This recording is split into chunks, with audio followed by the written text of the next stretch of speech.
What is up, everybody, and welcome to Unobstructed Views. It is presented by Blue Moon. It is Jared Carrabis, Alanna Rizzo on the Jordan's Furniture Chairs. Of course, Jonathan Papelbon, the World Series champion of your Boston Red Sox, joining us from Martha's Vineyard. I have to say, Pap, I'm proud of you. I can't believe you actually figured out how to log in, how to do all the things, and the fact that after playing golf, you were still kind enough to join us. What's up, my friend? I'm doing great. Look, first time in the vineyard, and I tell you what, it's a beautiful place. I should have been coming here more often. Had a great dinner last night.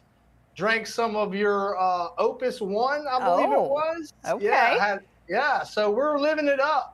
I love that. Opus One is always good to pour. We're going to talk so much to Jonathan Papelbon today. Jared Carrabis, this is fun. I don't care how they're playing. When the Yankees and the Red Sox match up, it's always a good time, but both teams playing well. Yeah, both teams are playing good right now, but usually, like you said, it doesn't matter. Like the Red Sox can be in fourth place, the Yankees can be in first place, and it's always a show, Pap. It's always, you know, these two markets, they're two storied franchises. And it doesn't matter where they are in the standings when they come together. The rivalry now, it's not on the field. We just saw, you know, Narvaez and like Wells. They were doing kissies in the outfield. But with the fan bases, they go for the throat. I'm excited for the environment at Fenway tonight. Yeah, no fraternizing back in your day, Pap, right? If you saw a Yankee, you're like, I'm not talking to you until the offseason.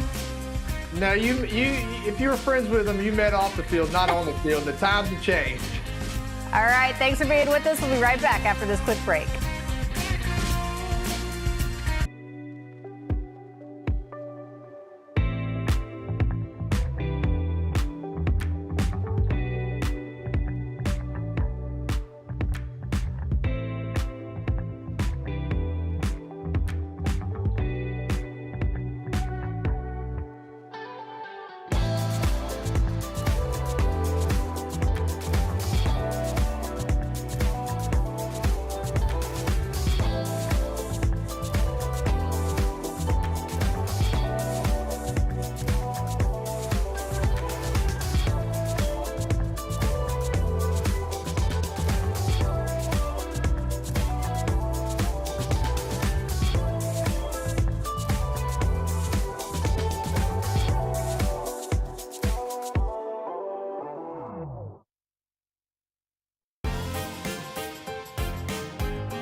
But Rafael Devers is the real Bronx Bomber. This guy just gets up even more than he normally does against the Yankees pitching staff. Pap, this is something that you have known firsthand in terms of Yankees, the Red Sox, the rivalry. It's got to be fun when you're in this type of atmosphere. Yeah, you know, your pulse has to go down a little bit. I always, in these big games, I always would, you know, try to get my pulse rate to go a little bit lower because the environment is always elevated.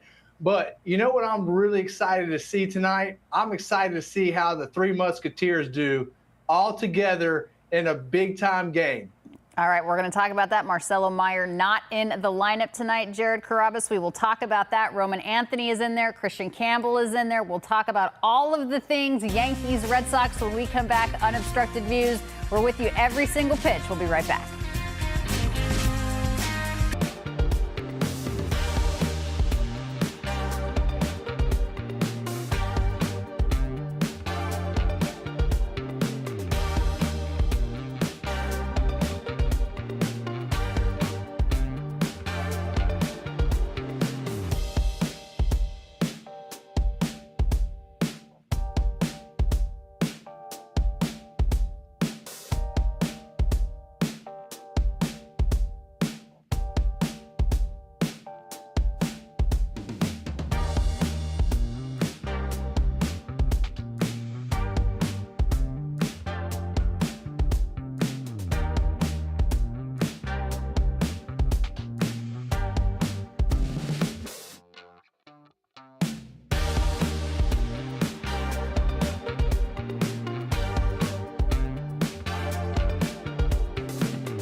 Super psyched you guys are with us on Unobstructed Views. Jared and Pap and I love doing the show. Just a different perspective on the game that you know and love. This is the starting lineup presented by, of course, Alex Cora. This is who he's running out there tonight. Rob Refsnyder leading things off. Rafael Devers, who is a Yankee killer in the 2-hole as the DH. Romy Gonzalez at first base. He's in the 3-hole. Narvaez. Then Roman Anthony, the young kid. TS10. That's Jared's guy, of course. Abraham Toro, Rafaela Campbell, and then Crochet on the hill looking for his first win at Fenway this season. I ask you, Jared, we'll start with you. Pap just mentioned he wants to see the 3 kids, and we might see Marcelo Meyer rather, coming off of the bench. I hope not. I want a laugher.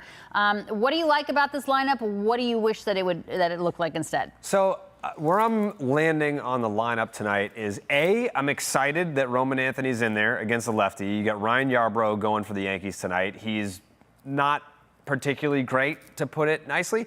He's awful against the Red Sox. Historically terrible pitcher against the Red Sox. Get Roman in there against the lefty. I hated the comments a couple days ago about like we're gonna, try and ease them in there against lefties. Don't have to ease in Roman Anthony. I think he's hitting like 350 something with a 9 something OPS in AAA against lefties. Meyer, it's less impressive, but decent enough against lefties where I wouldn't have hated to see him in there. Duran, the day off. I don't like it. But he hasn't had a day off since April. That's the only reason why I'm okay with it. But just very excited to see Roman. He was off yesterday. They didn't play. Well, I mean, like a day off for a game. No, Pap, Duran needs to be in there. Does he not? No, I don't. I totally disagree with Jared on this. That's fine. I'm always right, Pap. But here's the thing is I guarantee you that Alex Cora had to go to JD today and be like, you're getting a day's rest. I'm giving it to you. You're going to take it. And he probably had a little bit of pushback because let me tell you something. This kid wants to play 162 games. He is just built that way. And I think he's better when he plays every day. I'm really excited to see Marcelo Meyer come off the bench tonight in a big situation. I believe that's going to happen. I think I would rather him get the day off and have a laugher and not have to have Marcelo Meyer come off the bench because I'm tired of these close games, but that is neither here nor there. We're going to talk about what the balance is, you guys, about letting these young kids that is supposedly the future of this team play all the time against the pitcher regardless of the handedness versus letting guys like Rob Refsnyder, Romy Gonzalez, who have had a lot of success this season against left-handed pitching, letting them get their at-bats. All right, bold predictions tonight. Pap, we'll go with you first. What is your bold prediction for the first game of a 3-game set against the Yankees? My bold prediction is, and may not be too bold, but the first part of it is I got Garrett Crochet tonight being an absolute horse, going 8 innings with 9 Ks and 1 walk. Wow, I got him. This is going to be his first big game in a big environment, and I think he's going to deal tonight. And I actually took this bet, and I'm taking Marcelo Meyer with a home run tonight, pinch hit home run. Pinch hit home run for Meyer. All right, Carrabis, what is your bold prediction? I mean, Pap, if you got Garrett Crochet going 8 innings, 9 Ks and a walk. How do you fall short of 10 punchies? Like, how are we? Why are we doing 9? Why not 10? 89 is what I went with. I don't know. My gut. Okay. All right. Because I think he's. Oh God. He's at like 109 pitches over his last 2 starts, and they don't like to go more than 300 in a 3-start range. So, like, maybe he's probably around like 90-ish pitches tonight.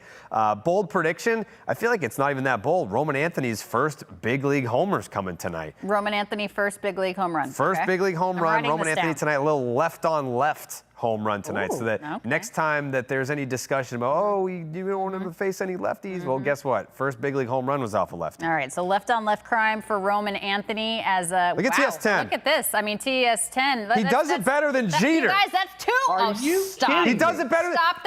Listen, hey, why don't we dig up the books? Because Derek Jeter, statistically, the worst defensive shortstop of all time, and we got TS10 making plays that Derek Jeter dreams he could make. You were ready to send him to the moon 2 weeks ago. That was not me. It was you. You'll be hearing from my representation. Roll the tape. We don't have the tape. We have the tape? We don't have the tape. All right, that's 2 pitches and 2 outs, you guys. All right, Aaron Judge. All right, Pap, you were a World Series champion, an unbelievable closer. I realize you weren't a starter, but how do you get this dude out? Well, to me, it's all about balance and keeping him off balance. I mean, he, to me, is one of the most balanced hitters, especially for being, 6'6"? He's like 7'2" and 300 pounds. He's almost my height. 6'7". So it amazes me the balance that he's able to have up there at the plate. So to me, it's not necessarily about in or out because he can cover almost the entire part of the plate. It's going to be about adding and subtracting with him tonight to keep him off balance. If you don't, he will damage you. The damage that this guy can put on is he can single-handedly win the ball game for his team. So you got to be super careful with him. All right, my bold prediction tonight is that we're going to have a laugher. My bold prediction is that the Red Sox are going to put up 7-8 runs against the Yankees, and we're not going to have anybody come off the bench, and it's going to be great, and there you have it. It's going to be great. That is my bold prediction. I like that. I like that because, Alanna, I looked this up before. I think Yarbrough has almost a 9 ERA against the Red Sox. Yeah, he's not good.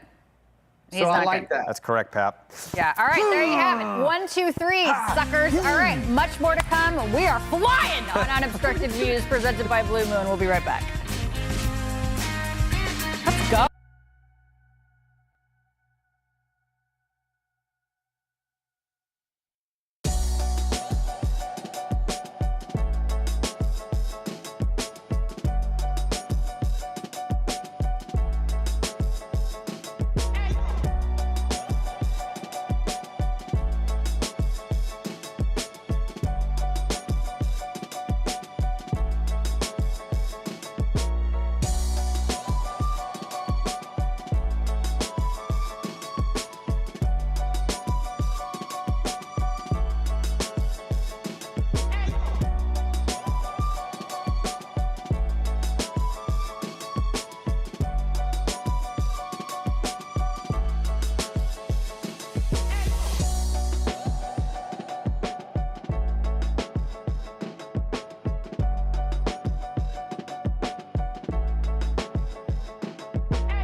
While the Yankees have the division lead, both teams are playing well as of late. The Yanks have won 23 of their last 32 dating to May 6th, but the Red Sox took 2 of 3 when these two teams met in the Bronx last week. Obviously a high-scoring series. Boston outscoring the Yanks 27-23.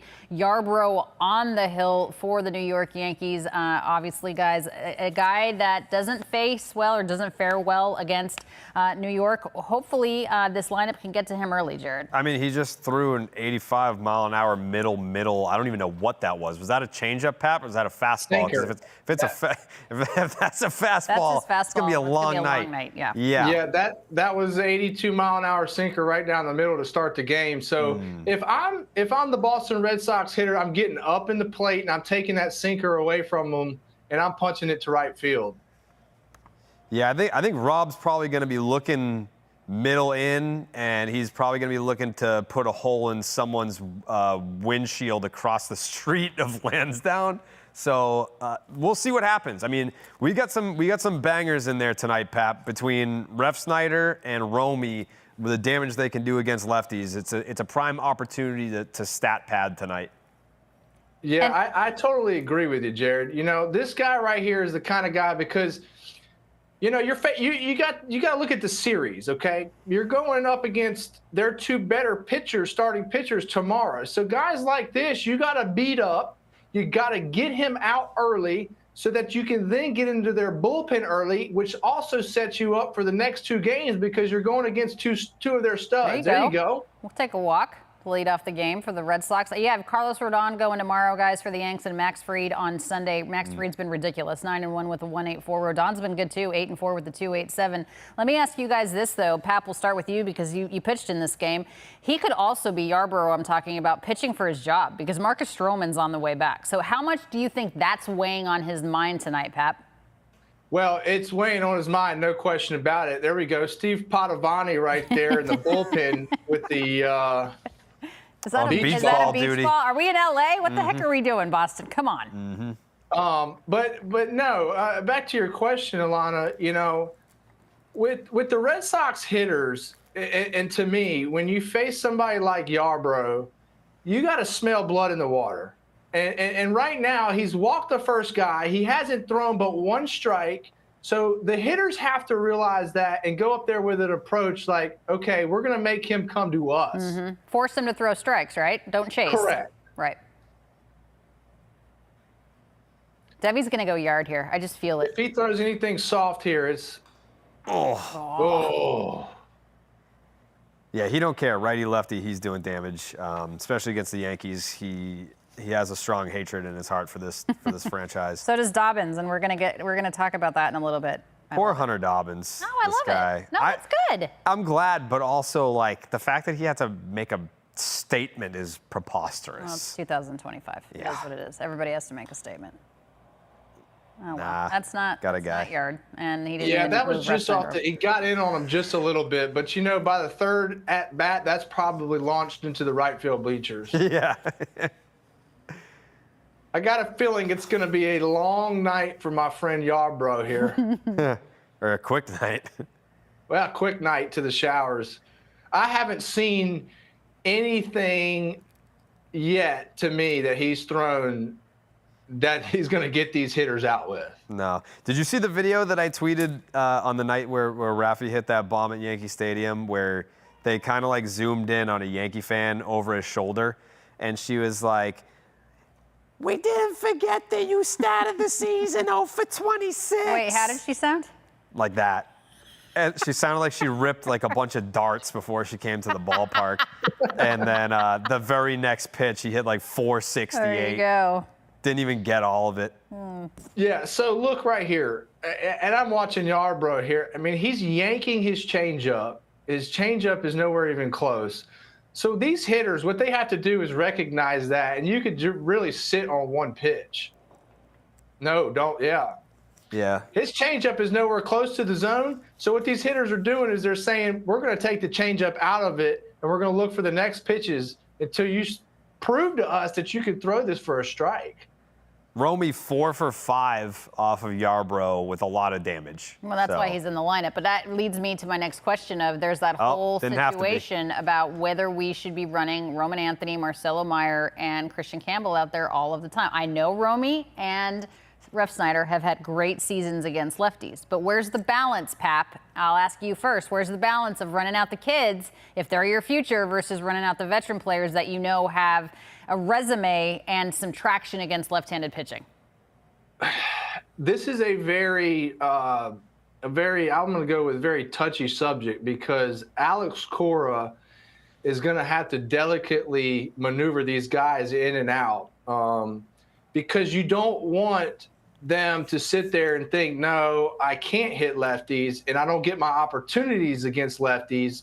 You want to throw them out there, but at the same time, you have to get your other guys in, like your Rob Refschneiders, who need at-bats. You know, Rob needs at-bats just as much as anybody else. Mm-hmm. And secondly, it's do you sacrifice wins by playing these guys and letting them develop when you do let them hit against lefties, or do you not? So I think the other thing too, Pap, is you have to look at it this way, right? Like, I'm happy that Roman Anthony's in there against the lefty because I believe that he can hit lefties at the big league level. And Meyer not being in the lineup, to me, and I hope that this is how it was relayed to him. I know Cora's a great communicator. It's not so much that we don't think that you can hit lefties, but we know these guys can hit lefties. Like, Romy owns Yarbrough. Toro, switch hitter. So, like, you want him in there, and he's been great. Like, he's got, like, an OPS over 900. And then, of course, you got TS10. One of the big things that he does very well still is he crushes lefties. So, I mean, unless you want to put Meyer at second base and tell Campbell to take a seat. All right. How much do the standings play into who they play now versus, winning versus development? I mean, they're 3 games out of the wild card, right? Mm-hmm. They're trying to do both. I think they're trying to do both. I think that this is doing a fine job of doing both because you are giving Roman the chance to hit against the lefty tonight. And then with Meyer, I mean, you guys called it, the pinch hit home run late in the game. I wouldn't be shocked at all if he still made his way into this game. And if you're telling him we don't want you to see this lefty, but you're pinch hitting him late in the game, it's, if we're talking about a balance of confidence, you're telling him, hey, like with some of the biggest at-bats of the game, we trust you to come in and do some damage. So I think that helps developmentally as well. Yeah, I guarantee you. Why is Ramon Vasquez at first tonight? I don't know. Yeah, I just noticed that too, Alanna. Maybe a family matter or so with Flores, who knows? But maybe he's fighting Tyler Anderson still. Yeah. Yeah. We don't know what's going on. But this is all going to play out, right? This is, believe it or not, this is a good problem to have, right? You have this talent that's coming up. You're trying to teeter-totter and play that line of, do I pinch hit him tonight? Do I not? Do I give him at-bats against the lefties? Alex Cora, I promise you, has everybody on the same page in that clubhouse and knowing what their roles are. And the reason why Romy's in there is because of the damage he does against Yarbrough. There's no question about it. Well, and the young kids aren't going to complain about it, nor should they. But I just wonder where the balance is of like, all right, this is supposed to be the end-all be-all for the next wave of Red Sox superstars. So let's make sure that they get in there regardless of the handedness of the pitcher. But I also understand the need to get Gonzalez and Ref Snyder at bats, considering the track record they have against left-handers. It's a delicate balance. Yeah, I mean, we look at Marcelo Meyer as the shortstop of the future, but the shortstop of the present is still here, TS10. If he were not, or if he were down, then yeah, I think Meyer's in there tonight against the lefty. I don't think that they, it's not like they bring Rafaela in to play short as a righty bat, and then you put Duran out there, whatever. Yeah, I think it's just a matter of we only have so many spots to put these guys. Or, I mean, even. All right. Good take. That's great 2 walks in the there. inning. We'll take that. We're already yapping. Bottom of the first, and we're yapping, Pap. Yeah, this is not good for the Yankees at all because I'm telling you right now, there's not a pitch that I've seen him confidently throw in the strike zone yet. No. It's looking real bad for him right now, but I think that the Red Sox hitters, by laying off pitches like that, are realizing that, because they're going up there looking for one that they can drive, because they know it's going to take him. If they get one strike, he's still got to go get 2 more on me. And I have confidence enough in my ability that I could spit on those pitches early in the count. Well, here comes Roman Anthony. Would this be his first big league home run? 486 OBP against lefties in Worcester. It's a little different. The idea that we would even consider having him on the bench against Ryan Yarbrough's slop jalop that he's throwing up there tonight is crazy. Jalop? Excuse me? Swap jalop? Slop. Slop? Slop jalop. is Jalop. what- Yes. All right. Yep. I'm still trying to figure out the Boston a little bit accent here, kids. Suavemente. Suavemente. Let's just okay. He's playing up If to he him. hits He knows. it out, I don't drink beer. I can't stand beer. Yep. If he hits it out, I will crush one of the light citrus sweets. Oh, yes, The absolutely. Slim can. Yeah, you kind of have to. No, I'll just crush it. It's for his first. I noticed y'all have a lot of Blue Moon on the stage Yes, we're tonight. Is that sponsored 'cause by I'm Blue not Moon, there? our friends. Our friends at Blue Moon have hooked us up, by Get the through. way. Oh, thank goodness, because I don't like to drink. Still on the table, though. Everything is still on the table.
Four, 5, and 6 on the way up to face, of course, Garrett Crochet, Cody Bellinger at the plate, left-hander. So we have that there with him. This is a guy that has his first win at Fenway, still eluding him. I'm talking about Garrett Crochet, but he has been the best starter for the Red Sox this season. He has been obviously their ace and a bright spot. Yeah, it hasn't been much of a competition, Alanna. I'll be honest with you. You know, he's one of the best starters in the league, but I don't know that anyone in this rotation has really taken upon the challenge of challenging him for that top spot. I am, however, very excited for him to get to experience this. I thought it was really cool that he signed this extension with Boston, not having gotten that taste of like what it's really all about. It's kind of, at that point, it's just hearsay. What's the organization like? What's the fan base like? What's it like pitching at Fenway Park for the Red Sox? Like, those are all questions that if I were in his position, I won't have answers to. And he was just like, yep, sounds good, sign the check. Well, I mean, he was going from the White Sox, let's be honest. Yeah, anything is better than that. But the fact that he's getting to experience tonight his first start as a member of the Red Sox at Fenway Park against the Yankees, very excited. I mean, the man's recorded 4 outs on 12 pitches, so there's something that's this working. Team sucks. Hey, they're not good. There's something. Wow. They're not good. They're first in the division, brah. It's a mid-division. You know? Wow. It is. Papelbon, Jonathan Papelbon. What is Garrett Crochet doing well? Well, I tell you what he's doing well is he's using his four seam with his cutter extremely well. It's what he's been doing. It's his bread and butter. But talking about Garrett Crochet pitching and him being It's all right. and him being, our only stud right now, I'm waiting because I truly do believe that all good pitching staffs and the starting staff, not talking about the bullpen, I truly believe that all of them have a competitiveness within that group. And to me, I've always seen starting pitchers be better when they have someone else, one or two guys in that rotation, also going out there and pushing the starter to be well. Say, you know what? I'm going to have a better start than you. It's a competitive balance. It's not like wanting your starter to do bad. It's going out there and wanting him to do good, but you go out there and do even better. And every team I've seen that on, it's the starters push each other. It's amazing to see. Well, Lucas Giolito said as much, right? Carrabis the other day, he was saying, like, listen, we can't just have it all on the arm of Garrett Crochet. Lucas Giolito needs to step it up. Walker Buehler obviously needs to step it up. I like the progress that I have seen from Brian Bayo. I understand that he needs to get that changeup working a little bit more, but he looks better the last two outings than he did prior to that, already 2 outs on 16 pitches. So thank you, Garrett Crochet, for being efficient. But they recognize that, Pap. They recognize they need to be better to try to elevate their game every fifth day like Crochet has done. Yes, and I do think that Giolito and Bayo are on the right track. Last start Giolito had was fantastic. I thought he had great deception with his changeup, which I think he was throwing too hard. He dropped a little bit of velo on his changeup, allowed him to switch gear, made the hitter switch gears a little bit. So I like what I saw out of him. Bayo is going to have to figure out his two-seam fastball. Okay. I think what's happening with him is he runs it out of the zone. He has to have more strike zone efficiency with his two-seam, and he will start being more effective. Do you think he has too many pitches right now, Bayo, in his repertoire? We had the conversation today on 310 to Left with Alex Spear about the fact that the two-seam fastball that you mentioned, Pat, but also the changeup, Jared, isn't effective. Is he focusing on too many pitches, or what do you see happening with Bayo? He's not focused on the changeup enough. I mean, I don't know what he's working on in between starts.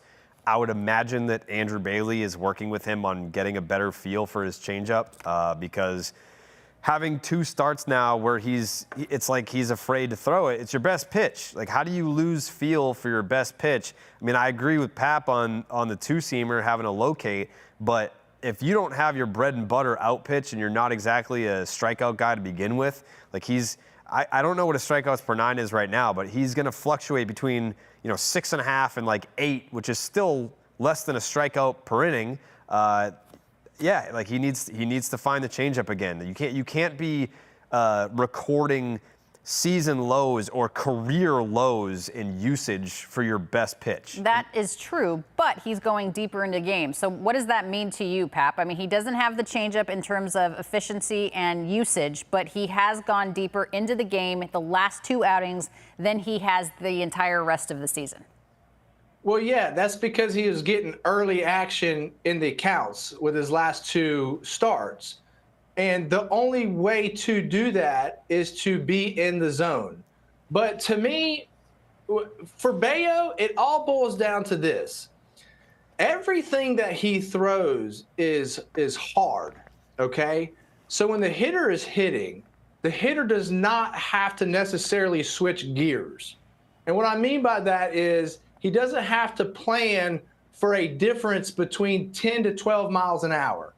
Veritech used to tell me all the time, your split finger is too hard. You got to back it down. Think about that, Pap. That is it. 23 pitches, 6 up, 6 down. We'll be right back.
All right, 6, 7, and 8 coming up. So that's Trevor Story, Abraham Toro, and Cedar Rafael going up against Yarbrough here in the bottom of the second inning. I want to go back to what we were just talking about, guys, with Brayan Bello. We have a strikeout package for you. And, Jared, you have commented at length about how you want him to be more aggressive or more effective in an 0-2 count, 1-2 count. Perhaps it's that confidence in the changeup or whatever it's going to be. He's got to get better in that count.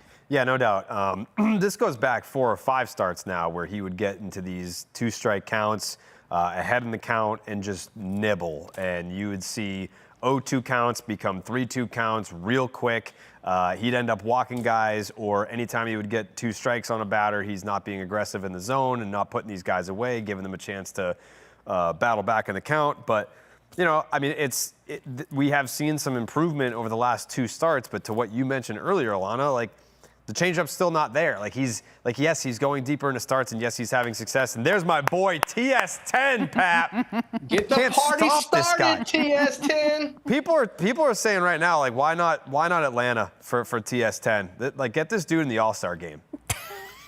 Well, let's remind the fans that All-Star voting is out. No doubt. Let's no go doubt. vote, baby. That's and right. He was the starting shortstop at the beginning of the season, so he's automatically on the ballot. Yep. Hashtag vote TS10. Vote for TS10. Yep. You are amazing. You have such a short memory. You're like a closer or a goldfish. I think your memory's too good. I think, you know, I'm out here rooting for my guy. That's all I'm doing.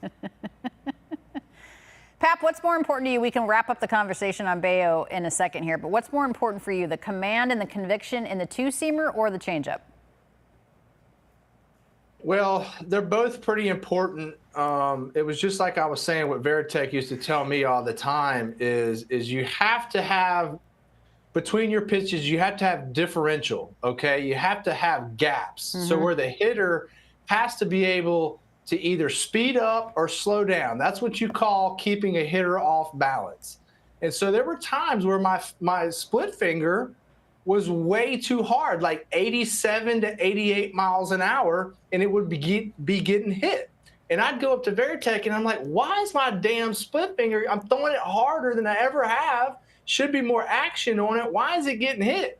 And it's because he would say, you're throwing it too hard. You need to have these hitters be able to have to switch gears on it. So then what I did was I took my fingers and I just spread them out even more to get a more chokehold on that grip of that baseball. And it took my success to a whole nother level once I was able to do that. Now, you're talking about 88 on that pitch, but you also shot 88 on the course today. What is it about you and 88, and how was your day today, by the way? My day was great. Played a little golf at the Vineyard Club today.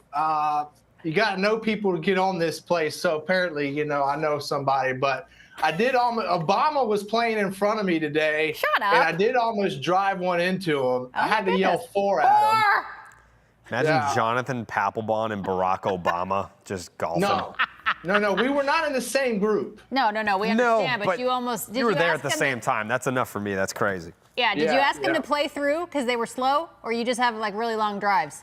No, they asked us to, I don't know if this was Secret Service or not, but they asked us to take a little bit of time in between the back 9 and the 9. So we went and ate lunch so we could give them a little bit more space. But I think we were the only 2 on the golf course today anyway. Wow. But, you know, I got to get my golf game right because I'm retired now. And, you know, TC and Jim, these guys are like scratch golfers. So, well, and you're also supposed to golf with Bergeron, right? Patrice Bergeron was our guest on Unobstructed Views on Monday, recently retired, obviously, a great Boston Bruin. And you claim that you guys are going to go golfing, so you better get it right. That's a run. All right, so there you have it. That's a run. TS10. All right, guys, we're on the board. First That's of my many. boy right there. That's my boy right there. That's his Pap's MVP. Yep, No, Pap's MVP well, knocking in not my anymore. MVP. That's my boy. That's my boy. That's my boy. You're my boy, Blue. You're my boy, Blue. You know, if Cedon, look, I think the potential and the ceiling for this kid is through the freaking roof, man. I Why? really What do you see that gives you that opinion? I see a wiry, strong kid that has talent that hasn't even been tapped into yet, right? Like, I still think that this kid has a ways to go. And Oh, not really? like You sure that. about that? Long ways to go, Pap. Why do I got every time I talk good about my boy, he does some dumb shit like that. Yeah, he does a lot. That's a big fat caught stealing. A lot of dumb shit. Well, that's all right. I Golly. mean, at least it's early in the game. It's fine. We got time. Be nice to have him on the bases, though. I don't know. Sure. No, Yeah, listen. but look, these are the growing pains that the Red Sox are going to have to go through. Sit. Nope. All right. Well, we're on the board. 1-0. We'll be right back after this. BRB, as Carrabis likes to say.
All right, 8-9-1 coming up to face Garrett Crochet here early on in this ball game. We're in the top of the third inning. He wastes no time. I love the fact that he pitches quickly. He seems convicted no matter what, guys, and I know that the defense appreciates that as well. That must be terrifying. I mean, Pap was slow and deliberate and had the intimidation on the mound.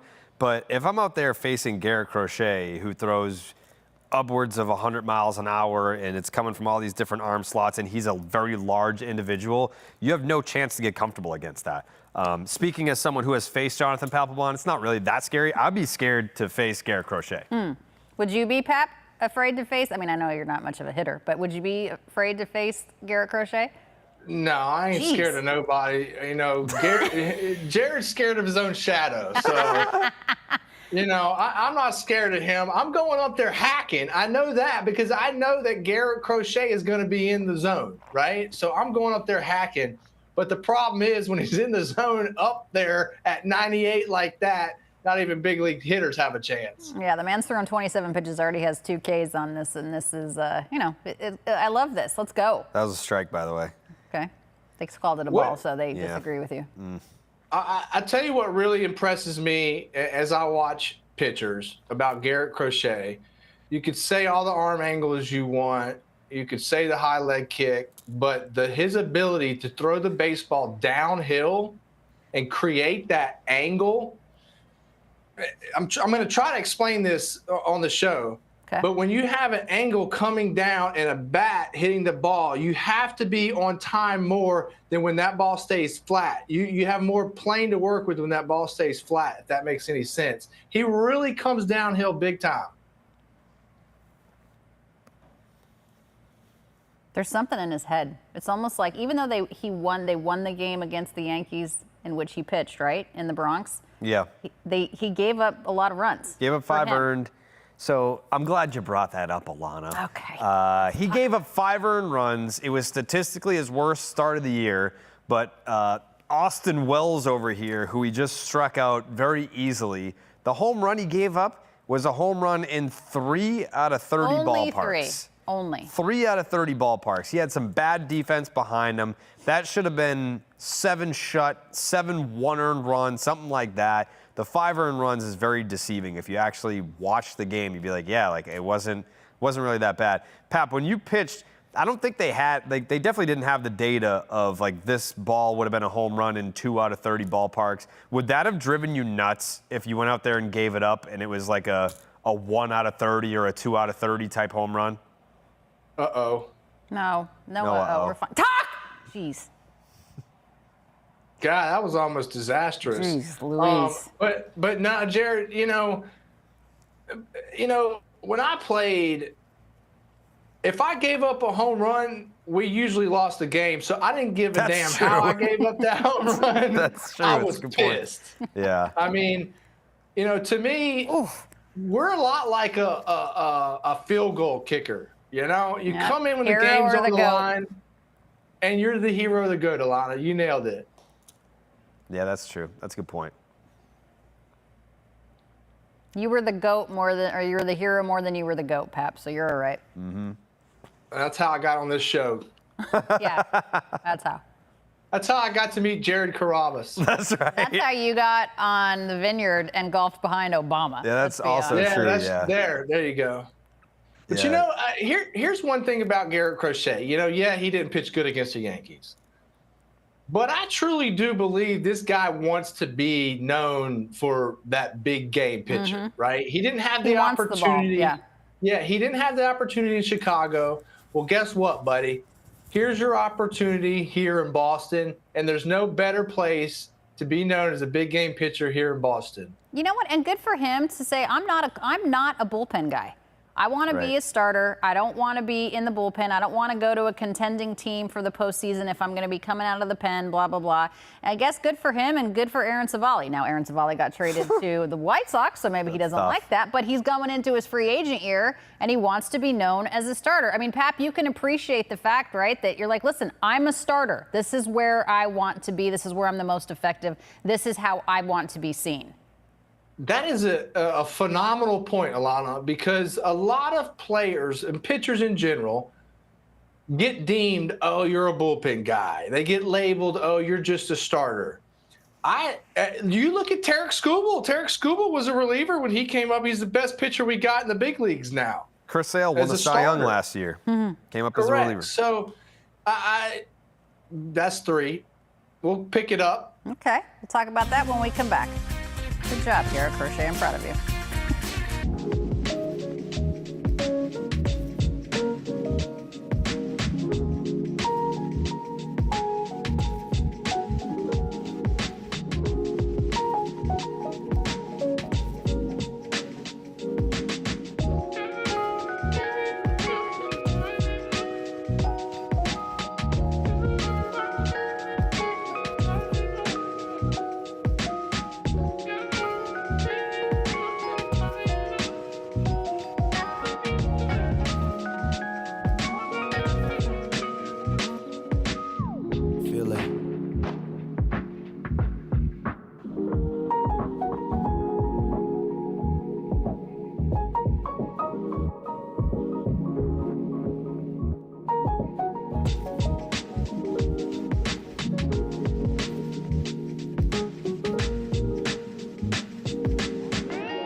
The thing about Unobstructed Views, you guys, is that we're allowed to have fun. We can kind of go off the rails a little bit. So you were just talking about the fact that your death row meal or gun to your head meal is lobster. Yep.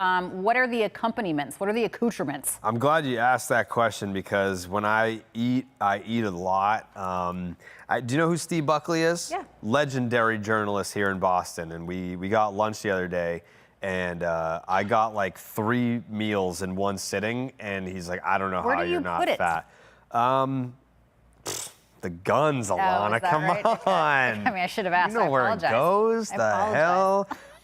If I had like a last meal ever, I think I'm joining Pap, going lobster, steak tips, mac and cheese, scallop potatoes. Scallop? That's very scallop. Scalloped. Or scallop if you're from a different part of the country. Potatoes. And then probably some like garlic bread, something like that. Yeah. Pap, gun to your head, your last meal, what do you want? Ooh, that's a good one. I'm going French fries and probably.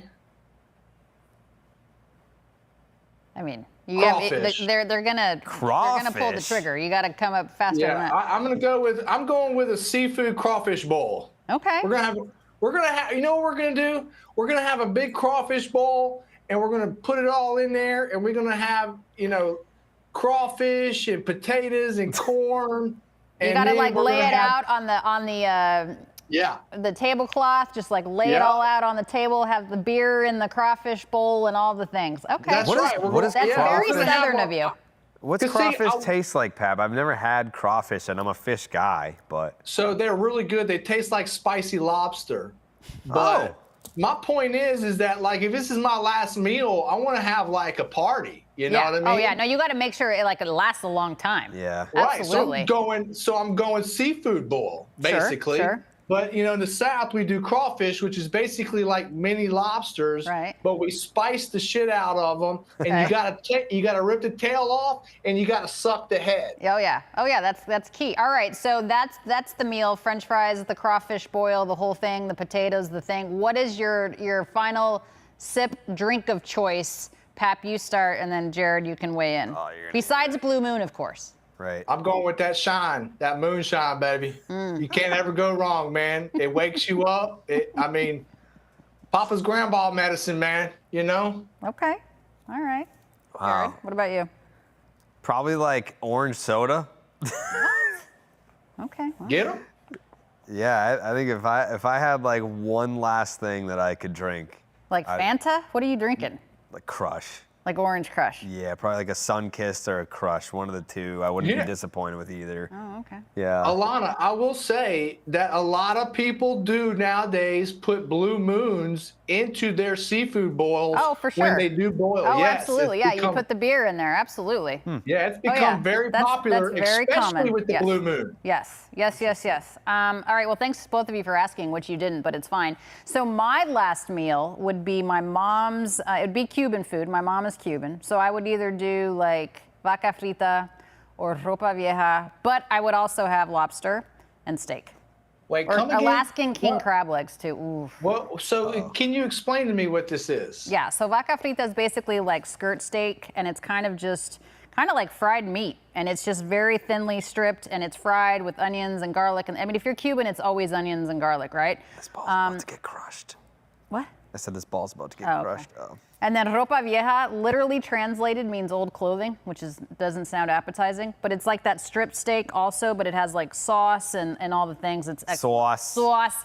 I love Cuban food. My mom's Cuban, whatever. During COVID, I learned how to make it all. Look, I do too. When we would go to Miami and play, Little Havana. Yep, you go to Versailles on Calle Ocho. I bet you that's where you went. Yeah. I bet you went to Versailles. Yes. Yes, sir. I know. I know. It's the best spot there. It's like home cooking. It's like home, like you could get it out of your home. No, it's awesome. It's awesome. As far as drink is concerned, it'd have to be like some really good red wine, like either Sea Smoke Pinot Noir. I like Jack Winery for obvious reasons. Red wine. But I want to if it's our last meal, let's make it last for a long time. Okay. Yeah. Usually my dinners last a long time. Get a lot of food. All right, Jared, we need you back up. I know Devers just got out. We Yeah. gotta go. Devers was bummed about it too. Yeah, I mean, you got We're him still winning. 3-1. Yeah, I know, but getting Devers into a 3-1 count with the slop lefty, I mean, that was a missed opportunity for a ball to go places. But we still got Romy though.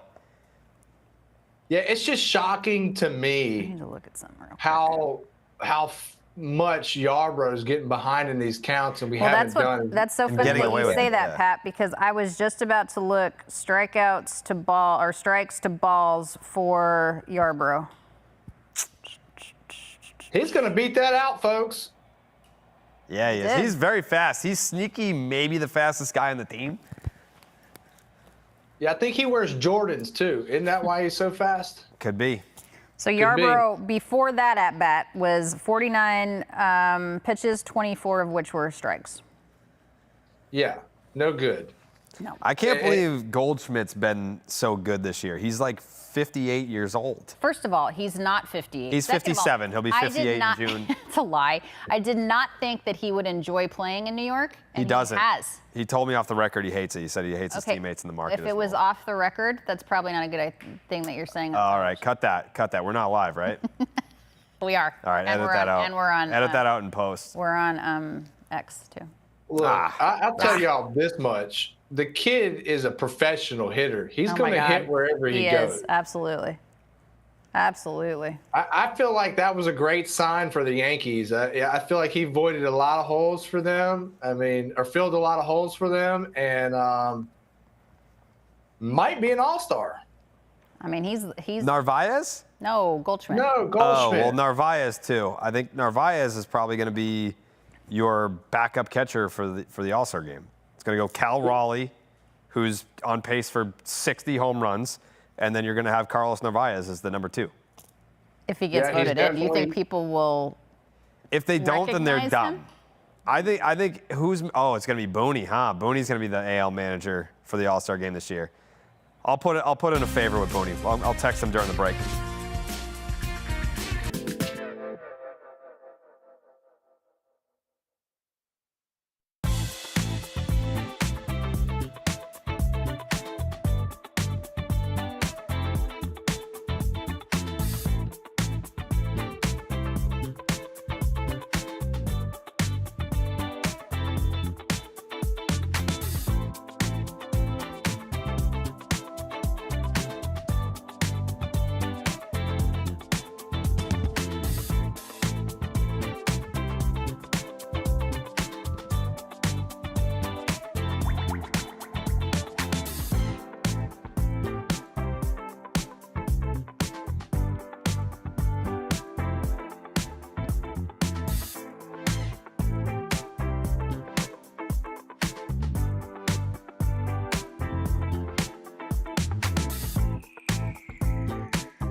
So we actually asked our boy Kevin Millar, the Big 1-5, to join us on Unobstructed Views tonight, but apparently he is otherwise occupied. That's him and two of his boys, or his two boys, I should say, on their way to Boston. They're already at the airport, I'm assuming in Texas, and they're on their way here, so that's why he couldn't call in. But it will be nice to have 1-5 back in Boston, which leads me to another conversation.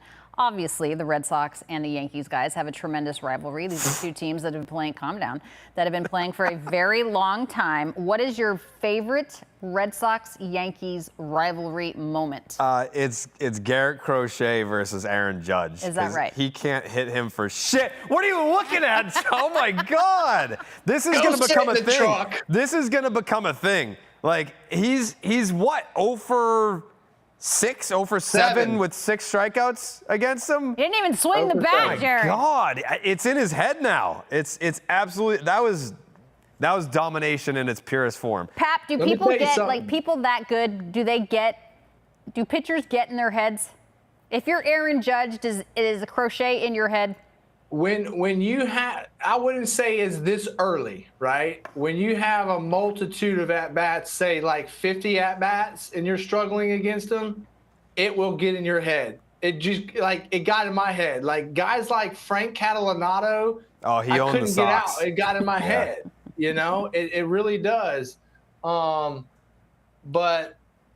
you know, it's tough to say with a guy like Aaron Judge because he's such a professional hitter if somebody's actually in his head. But this continues, he's going to start thinking about it more and more.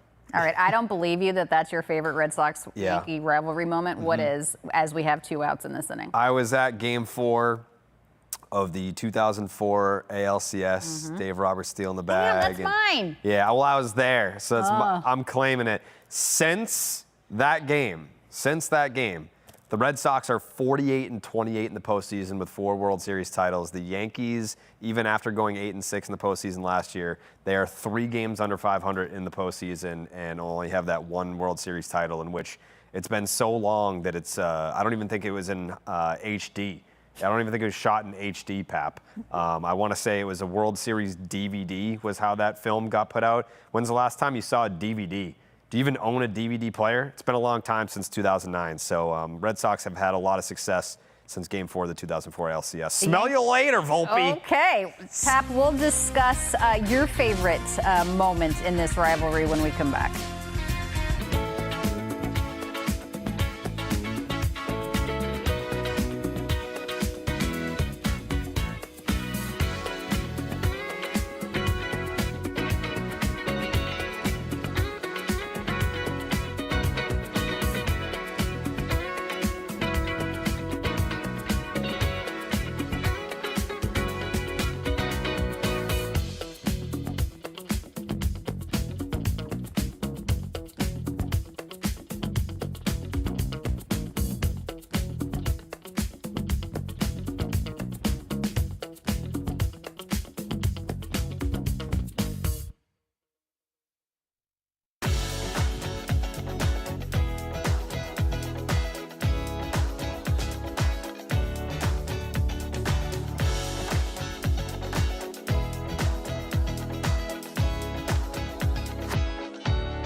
No, Anthony Volpe just struck out, and Roman Anthony is at the plate for the Boston Red Sox here in the bottom of the fourth inning. We're all waiting to see what he does with bated breath, as we always do. All right, Pat, before this at-bat gets too deep, what is your favorite Red Sox-Yankee moment in your career?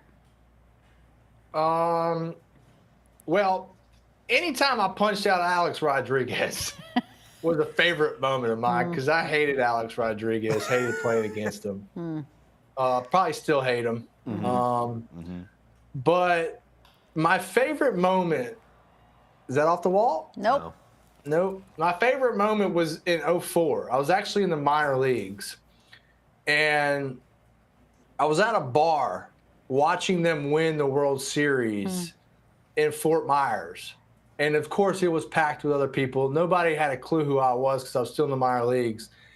And I specifically remember being like, that's what I'm here for. That's what I want to go do. And I want to go win one just like that. And it inspired me, man, because, you know, that year I come up next year and I'm in spring training with all these guys. Yeah, that's you neat. know? I mean, That's neat. Get there. Up, too slow. that's a damn hell of a play. That was a great play. But, you know, even as good like as with Steve's Uncle Kev, right? Uncle Kev, we couldn't get him on the show tonight. Just, I wanted to be like them, you know? That's what I wanted to be like, those guys in 2004. And fortunately, we were able to be like them. But, man, those guys are great. I remember Kevin Millar, my first big league game I get to is in spring training, right? And, of course, we had two complexes at the time. And I was waiting for the big league bus to come pick me up at the minor league complex. Little did I know that did not happen. And so you need to work your way over to the big league complex, man. They're not coming to the minor league side. What are you doing? And I was like, I'm waiting for the bus. He's like, you need to get your ass to the big league field. You're holding everybody up to go to the game. I'm surprised you didn't have to walk or drive yourself. So I get on the van, Kevin Millar, Trot Nixon, Johnny Damon, Doug Mirabelli, and just a bunch of, and Jason Varitek. They do not let me sit on the van. They make me sit on the floorboard the whole way. And Kevin Millar is in my ear. You made us late. And on top of that, Tito hates rookies. He told me that the whole way there. He hates rookies. Yeah. So we have an interesting bit of video when we come back talking about Jonathan Papelbon and Alex Rodriguez. BRB.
All right, we welcome you back to Unobstructed Views, presented by Blue Moon. Of course, Garrett Crochet is cruising right now, facing 6, 7, and 8 in the order. Jason Dominguez, the Martian, at the plate. We want to welcome in our friend Tom Caron, who, of course, does a great job on the pre- and post-game show with the Hall of Famer Jim Rice. TC, great to see you. Crochet is absolutely dominating. You love to see it against a team he just saw not too long ago.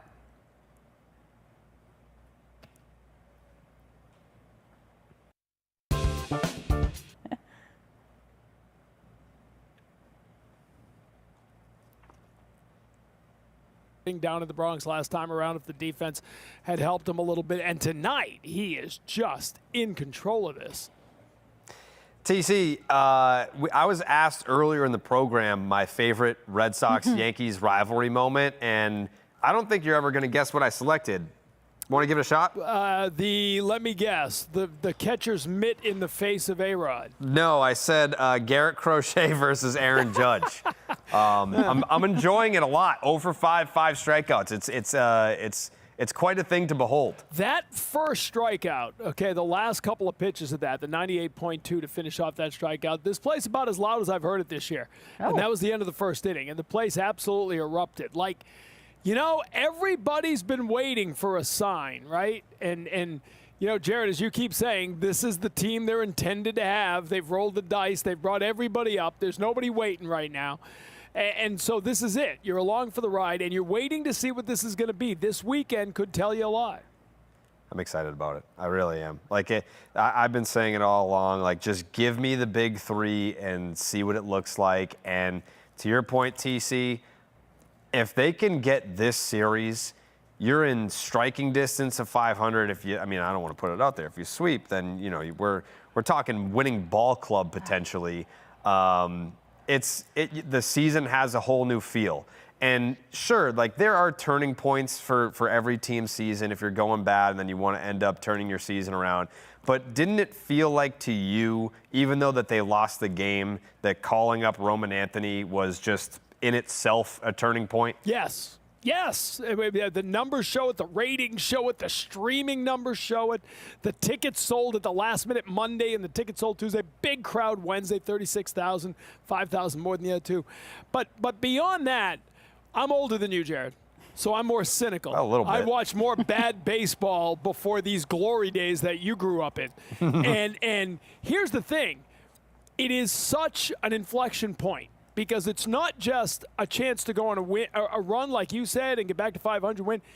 But if it goes the other way, that's really ugly, right? Like, you lose this series. You're 10.5 out going on the West Coast. West Coast can always get weird. You could be going into July talking about selling off because you're 14 out. Like, that's the difference, right? You win this series, get a winning record on the West Coast trip, then you come home talking about who are you adding to make that playoff run. Like, it is at a juncture here that's going to go one way or the other. It's critical which way it goes. And TC, don't you think that after they had a good series against the Yankees and the Rays, that a good series again against the Yankees here at home would continue finally putting together some good traction in the right direction? Like, the last two series weren't just a flash in the pan, like they're actually getting better? Yes, 100%. And you've gotten 6 innings, 5 from Dobbins last week, but the one turn through the rotation, 4 of the 5 went 6+.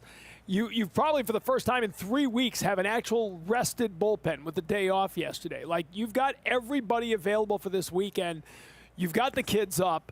This is the team that you expect to start to do really good things. And if you do it this weekend, you're going to win a lot of people over. I know they don't play these games to win people over, right? But for us in TV, like, you want buzz, you want excitement. Yeah. That will translate to wins here at Fenway if this crowd starts to get loud throughout the second half of the summer. It's all right there for them, but it's all going to have to happen over these next couple of weeks because it could go one way or the other. TC. There you go. Yeah, look, you know, I don't want to sound like Debbie Downer here, okay? But it's a big old but coming. Yeah, but here's the cold hard facts of it, TC. They lead the league in errors, and no one has ever won the pennant or the World Series when you lead the league in errors. So what do we have to do to change that, in your opinion? Well, field the ball, right? I mean, play the ball and play baseball cleanly. One thing I really like, for everything we're talking about here is I love a 4-3 win Wednesday night. I love a 3-1 win. I would love this to be a 1-0 final tonight because these are the games they hadn't been winning, right? The games they'd been winning, and I know they won 2 out of 3 in New York, but those were ugly games, 10-7, and well, whatever the scores. It's 15 home runs, 50 runs were scored over 3 games between the two teams. Like you need this team to win some 2-1 games, some 4-2 games. They hadn't done that. If they can play good defense and pitch like this, then you start to feel good about this team. That's where it begins. TC, you mentioned that start where Crochet got yanked early, and it was reported after it was planned, but Crochet doesn't want to know when Cora is going to give him the hook if he's on a pitch count. Up over 100 pitches the last couple times out. Do we get the sense that this is going to be one of those by design, 88, 92 pitch outings, or is this kind of like it's the Yankees, we kind of have to let the horse ride? Yeah, I think you're letting them ride tonight. I really do. 97 last time around against the Yankees, right? 97 pitches. Again, I think tonight's a night I would hope Alex Cora is going to go by what he sees. So far, you've seen dominance. Now he's got to battle through this inning here, and these are high-stress innings. What are you closing on 60 pitches? So we'll see. But I would love to see 7 out of him tonight. Just to keep that run of what you've had going, where you had the 6 1/3 from Bayo the other night, the 7 from Buehler, the 6 in the middle there from Giolito.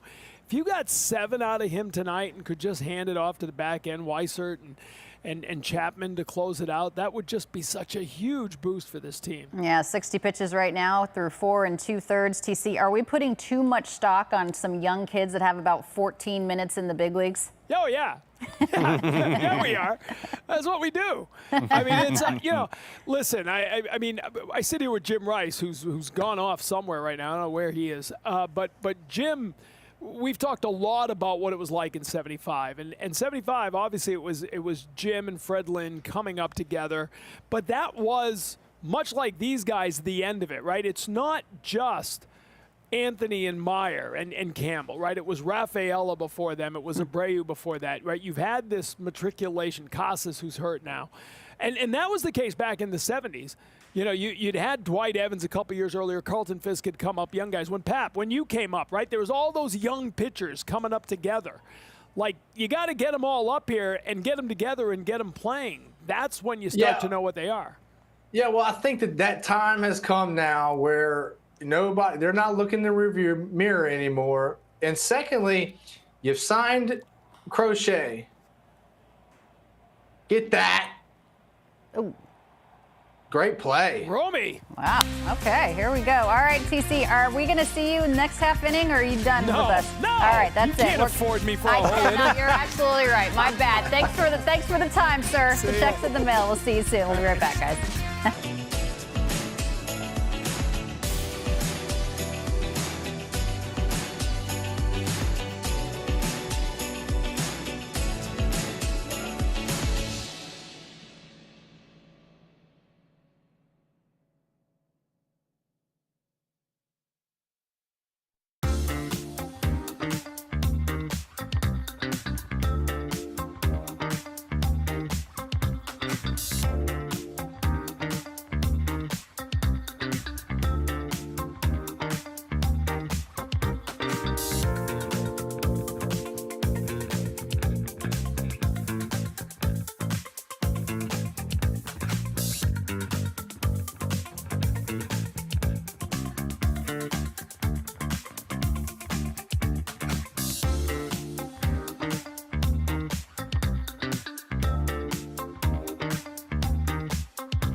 All right, Cedar Rafaela at the plate for the Boston Red Sox. Our girl Casey Hudson is off tonight, so I'll handle some tweets for you guys. On X, this is Mike Johnson saying, favorite Sox-Yankees memory is Sox fans giving Mo Rivera a standing ovation opening day in 2005. At Jared Carrabis at the real JPap58. Hashtag NESN and Views. I'm offended, Mike Johnson, that you did not tag me on the tweet, but that's another conversation.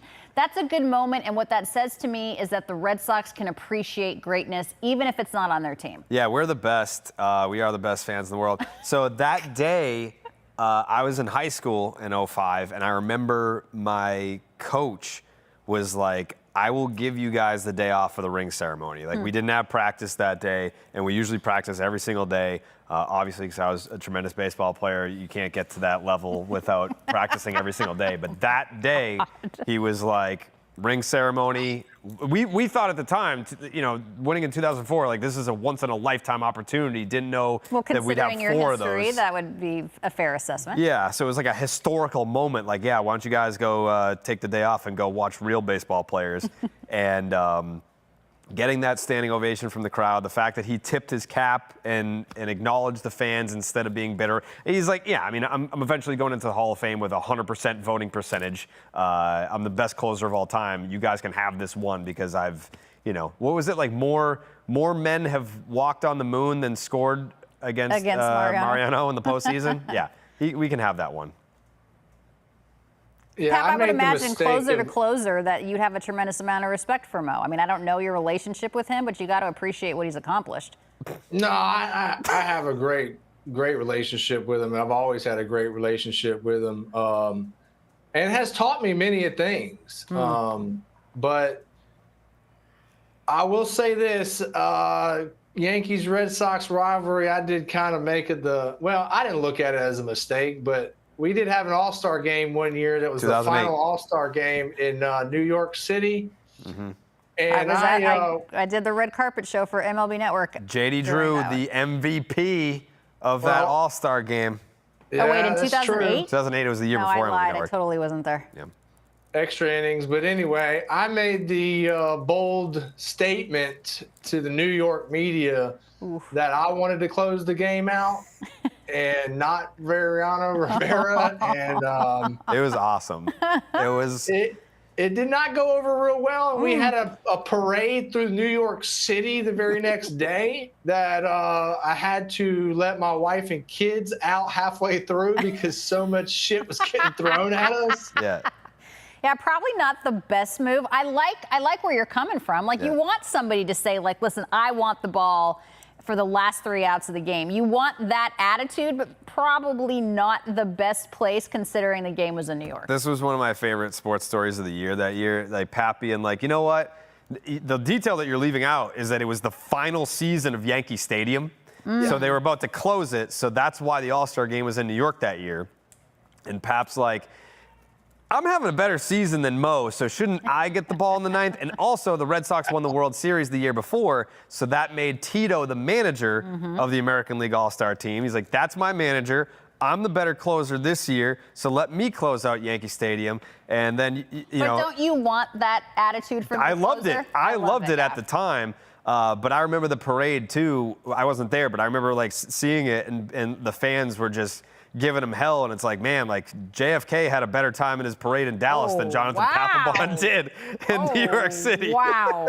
Oh, God rest his soul. My man. Yeah. Okay, but what you should have done is get into a truck with a Yankee player. Like when Jeter had Robinson Cano get in the truck for one of the All-Star games, no one in their right mind is going to boo Cano after all of that junk went down with the Yankees because he was in the same truck as Jeter. That's what you need to do. You need to surround yourself with He loved it. Don't let him tell you that, like, oh, no, like they were booing. He ate it up like a professional wrestler. Okay.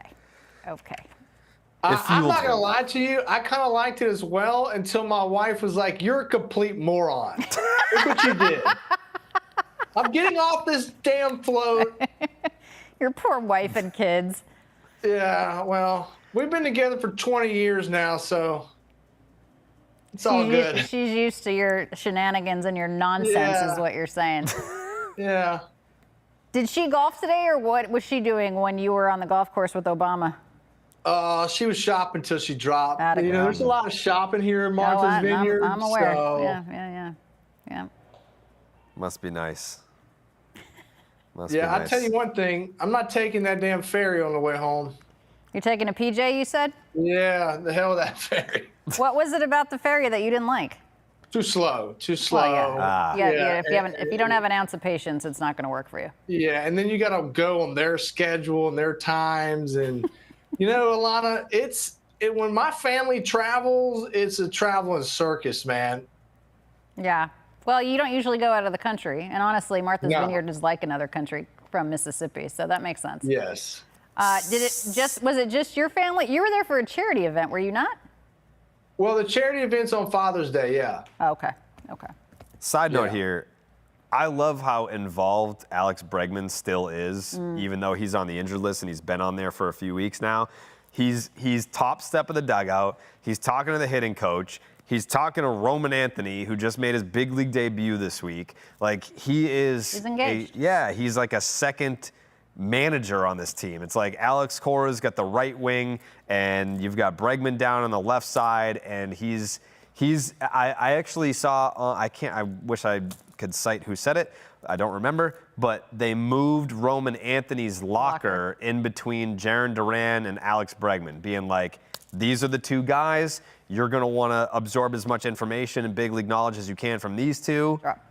Attaboy. But isn't that the same as Garrett Crochet on the pitching side when he's not pitching? I feel like he's kind of a player He's coach. 25. Doesn't matter. He's It an does. I think it matters. Like, I think, you can be a 25-year-old stud, and obviously, if I were on the team, I'm looking at his work ethic. I'm looking at how he carries himself, like all that stuff. But I mean, there are guys that have won World Series. Like, if you come from the White Sox, I'm sure there's just a wealth of knowledge that's going around. Everyone kind of has their own routine and their own tips and tricks. But he's the lone lefty, and then most of the other guys in the rotation, they're older. That's like an odd dynamic. He's the best, but he's the youngest right now. So No I doubt. think there's stuff that you can learn from him and that he can impart on you and that he can in turn learn from the other guys. And I feel like when he's not pitching, he's on the top step like Bregman is. I kind of feel like he's maybe a younger version, less experienced for the pitching side like Bregman is for the position player side. I mean, Pat, you've seen those guys your entire career in the dugout. Yeah, well, look, here's basically what it boils down to. Is that you're going to keep guys on the bench that can help you win a ball game. I mean, there's a reason why Tristan Casas is in spring training, is down in Fort Myers, and there's a reason why Alex Bregman is sitting on that bench right now. Mm-hmm. That's a good point. Totally different. I didn't even put two and two together there. That's a great point. Right. So you have two totally different players. Tristan Casas is going to be doing interviews and laughing in the dugout while Alex Bregman's going to sit there and try to get wins.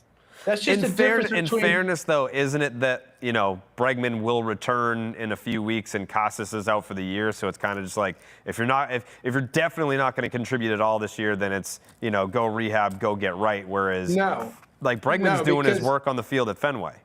They made that mistake last year. They kept Casas, in my opinion, they kept him around too long, and it became a shit show with the Netflix deal. And it took away from the team. And that's my God's honest take on it. And then that's the reason why there was no hesitation in sending him back down to spring training to get ready and rehab. And that's the reason why. I mean, Bregman's still out for probably, another 30, 40 days still before he's... I don't think it's going to be that long. I still do. I don't know. Hamstring, that's tricky. I'm not saying I think I kind of know. Oh, okay. Yeah. Well, his big look, you can feel the target as date is good a lot as you closer want. than you think. But when he goes back out there and he starts pushing it 100%, it's going to be a different story. You do not let To me, this will be a vital mistake if they bring him back too early and he gets hurt. I agree with Same. you. I agree with you because in that regard, you do have Story's doing a lot better. Meyer has been really good, and Toro's been really good, and Romy's been really good. So it's almost like, yes, you want Bregman back. He's, when he went down, you were talking top 3 player in the American League. So his presence. So put it this way, Pat. Is it fair to say that your impact, like how we just pointed out, like, what do you got, a pitch and change? Yep. Oh, here comes Booney. All right. All right, we'll discuss this on the other side. Right now, men on first and second. Here comes the first Yankee reliever of the game. We'll be right back.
I mean, guys, not for nothing, Alex Bregman has earned the right to not be sent anywhere to rehab. I kind of feel like he's earned the right to be where he is in rehab with the big club and all of the things. I mean, he has a completely different resume than Tristan Casas does.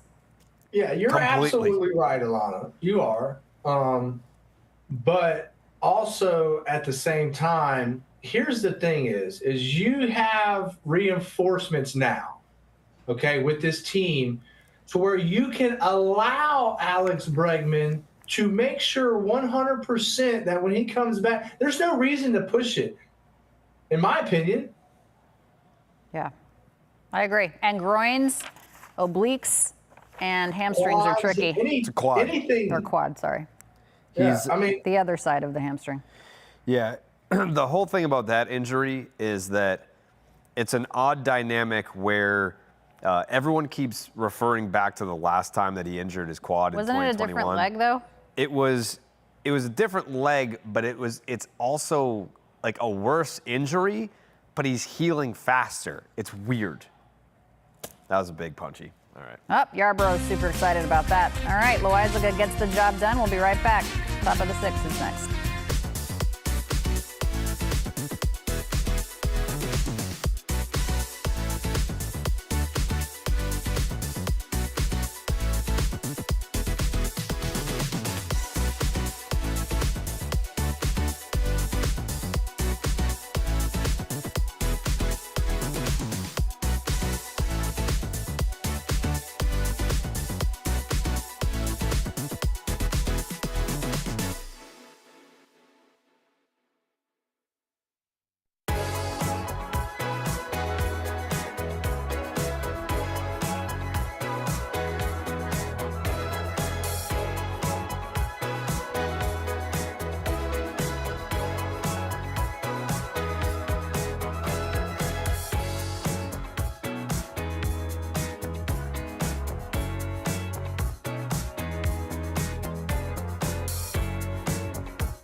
Happy that you're with us, of course, on Unobstructed Views, brought to you by Blue Moon.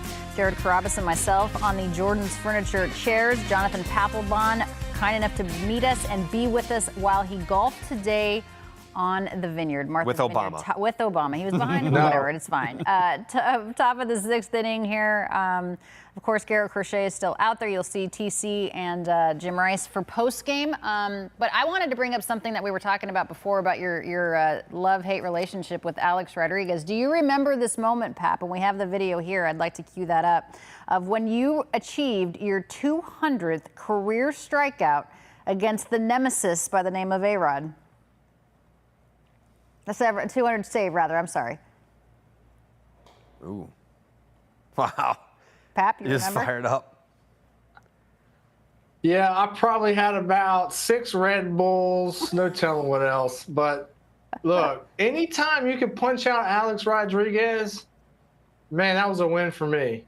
Yeah. A little salty behind the plate there. Yeah, 200 career saves.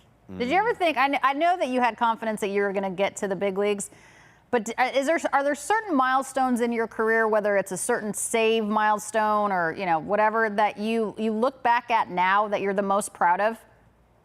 I do. I don't have a specific thing, but I would say that, because all the trophies are great and all that, but they didn't mean a whole lot to me. I mean, hell, I let my dog eat the last out of World Series ball, So, I mean, to me, it was being able to post every day and going on the IL one time in my career. Yeah, that's impressive. Yeah, so that's kind of what took precedent for me, and going and knowing that, hey, I'm playing for my teammates. But anytime you can strike out somebody to win the World Series, it's a little cherry on top. So, I got to go with that. Are players soft today, Pap? Yeah. One time on the IL in his entire career. Yeah, look, I think it's, nowadays you have different weight training, where I actually would try to carry a little bit of fat on my body when the season started, and so I can make it through. That was the Beckett plan. He said you can't pull fat. Yeah, you can't pull fat there, Jared. I'll tell you this much, though. Aaron Judge is getting eaten alive by this metrics. Yeah. If he strikes out for the third time today, Carrabis is crushing one of those Belgian whites. Yeah, that's fine. Do it! 0 for 6. Do it! 0 Do for it! 6. Do it! Which one are we doing here? I don't know if we're allowed to drink on the air, though. Yeah, I was going to say. I don't want to get you I also fired. think that they need to be refrigerated. Well, sure. I mean, they're warm. Nobody wants to drink. I'll post a video Although later. Morgan Wallen talked about lukewarm beer in one of his songs. That is true. Yeah, you got a video to post now later for us. There yeah, you I go. can do that. Okay. I can do that. Make sure it has the orange slice, though, or else it's not a Blue Moon. I don't know that we have oranges at the house, but I mean, DoorDash. I could. Yeah, that's got true. time, for I can get goodness some sake. oranges. He's 0 for I'll 3, tell you what, kids. though. He's 0 for 6 with 6 strikeouts against Garrett Crochet in his career. I'll tell you what we talked about earlier about getting your head. They're starting to swirl. He's in there. 0 for 6. He's well, starting not his to career. swirl This in it season. a little bit. It's almost like Devers versus Cole. Mm-hmm. Yeah, on the opposite end of the spectrum. Opposite yes. end. Yeah, right. nobody's Yeah. happier that Garrett Cole's on the IL than Rafael Devers. I think he's mad that he's on the IL You because think he wants to face him? Yeah. Okay. yeah. Okay. He owns Garrett Cole. Oh, I apologize. I thought he was the other one. Oh no. Oh, okay. Oh no. My mistake. Rafael Devers is the biological father of Garrett Cole. He's his daddy? Yes. That's what Pedro Martinez says, that Yes. Rafael Devers is Garrett Cole's daddy. Yes. Okay. Yep. And the Ding Dong Johnsons. Yep. Here we That go. Devers has Quick against out. Here we go. All right, guys. Beautiful. Garrett Crochet, you're the frickin' man.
All right, welcome you back to Unobstructed Views. Usually Casey Hudson's doing this, but I'll take over the X duties. Spencer saying Garrett Crochet is so nasty. Nobody else in the sport is striking out Aaron Judge 3 times in one game, let alone doing so in back-to-back weekends. Honestly, like, Aaron Judge is having a unbelievably historic season again, but he's making Aaron Judge look silly.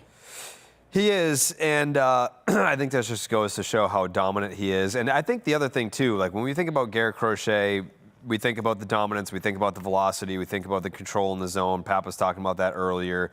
So to be able to do this, I think you can see the velocity ticking up against Judge, where we are playing up to the competition. Ooh. I think that you can have, that's a great catch. I think that you're going to have these at-bats where it's starting to get in Judge's head that this guy owns me, and I think it gets into Crochet's head where it's like, I own him. I own Aaron Judge in a historically great offensive season. Did you ever do that, Pap? Were you just like same approach to every guy, or like, all right, here comes A-Rod, and you're going to see the velo tick up a little bit? No, so what I did was I looked at who I was coming up to face, and most of the time, if I had you, I knew I had you, so I was like, okay, I could skip him. Wait, let me go back over and hit this guy because I haven't had much success. I already got these two guys. So yeah, you don't necessarily have to worry about those guys as much. But what I'm seeing, Jared and Alanna, is that I don't really truly think that he's seen the ball out of Garrett Crochet's hand very well. Because every time you see a hitter, when he's hitting and and that ball's thrown inside to him, they lift their hands up like that. That means he's not seeing it all, or else you would see his hands go back ready. He's just not seeing it, in my opinion. How many different arm angles or arm slots does Garrett Crochet have in terms of his deliveries? I mean, when you're facing this guy, I mean, how difficult is it to see the ball coming out of his hand based on his repertoire, if you're talking about things mechanically? Yeah, I love it because what hitters are taught to do is to pick up the arm slot and draw a box around where that arm slot is and then be looking at that arm slot. So when you change that, it gives them something else to look at. And even Barry Bonds was famous as looking at the ground and then picking up the arm slot of the pitcher. But it makes it twice as hard when you're not in that same arm slot. Does Crochet in particular have a lot of different arm slots, a lot of different angles? He has a couple. I wouldn't say a lot, no, but he has different ones, especially when he throws his sweeper. But to me, he's able to control the inside part of the plate to the righties tonight, which has him as a complete advantage, like I was talking about earlier with Judge lifting his hands up. Not only is he doing it, but other right-handed hitters are doing it as well. All right, Roman Anthony 0 for 3 so far on the night. That one against Loizaga. Trevor Story's going to have to be the guy to get something going here in the bottom of the 6th. Roman just struck out on ball 5, had a 3-1 count, swung at ball 4, and then swung at ball 5. Not a good AB. Bring up the kids, let them play. You got to let them play. They're playing. Ooh. Don't hit my guy, TS10. Come on. we do not need him. Trevor Story is a lot more important than I think that people realize. I've been trying to tell you guys this. I've been saying it all along. Oh, my God. No, you haven't. Been saying it since opening day. That's such bull crap. Been saying it since spring training. We will discuss this more when we come back. Jonathan Loizaga, stop it.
got to be honest. Jonathan Papelbon, his nickname should be Nostradamus because he's almost spot on with what he predicted in terms of our bold predictions at the beginning of the game. If you remember, if you're just joining us, he said that Crochet was going to go 8 innings. He's getting ready to start his 7th right here. 9 Ks, he has 7, and 1 walk, he has 1 base on balls. So, Pap, you're looking pretty good here.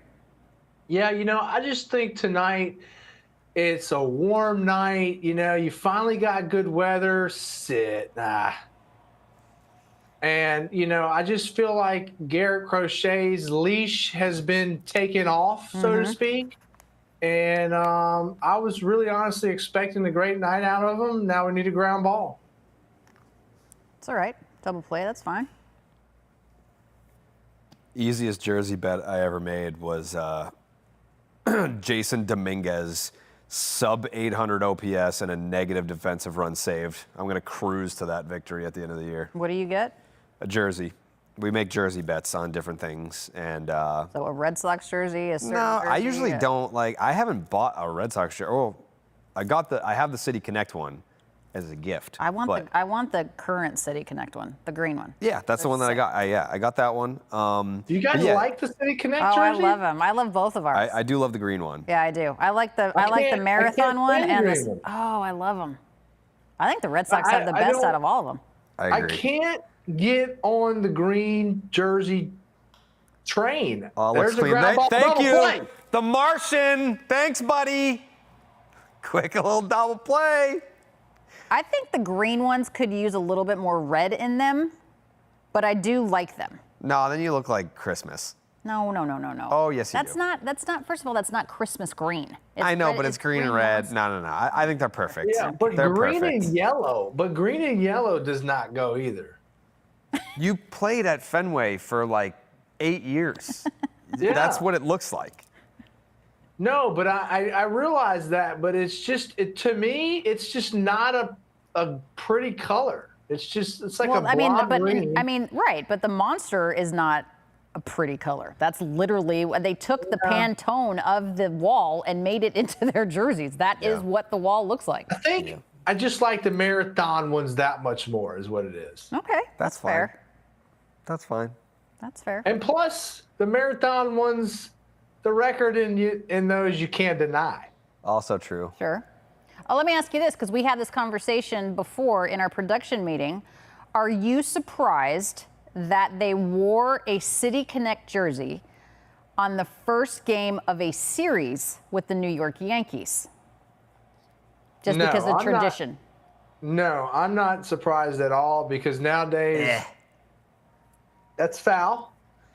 I mean, honestly, and the yellow in the jerseys is like the foul pole yellow. Oh yeah, it's to me it doesn't. They're gonna wear jerseys where they used to wear what the starter wanted to wear. That's the way we used to do it. Yep. And the starter gets to dictate the music in the clubhouse pre-game, right? Same thing. Yeah, but now I think front office dictates what jerseys will be worn. Which is stupid, but whatever. What do I know? Sorry, did I say that out loud? That's fine. Yeah, you did. It's stupid. Stay in the front office. Stay in your office. You don't belong in the clubhouse, and you don't belong dictating what the music should be or what they should wear or any of that junk. I agree. Totally agree.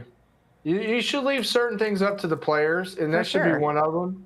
And, or you could be like, hey guys, let's get the veterans together. Which one we want to wear today? I think it should be based on what the starting pitcher wants. Yeah, I agree. There was a point where in 2021 that they decided that they were wearing the yellows and they were just going to ride with them because they were hot. No way. All right. Got a guy. All right, here we go. We got a guy there. Face the minimum. Good job.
All right, we are back.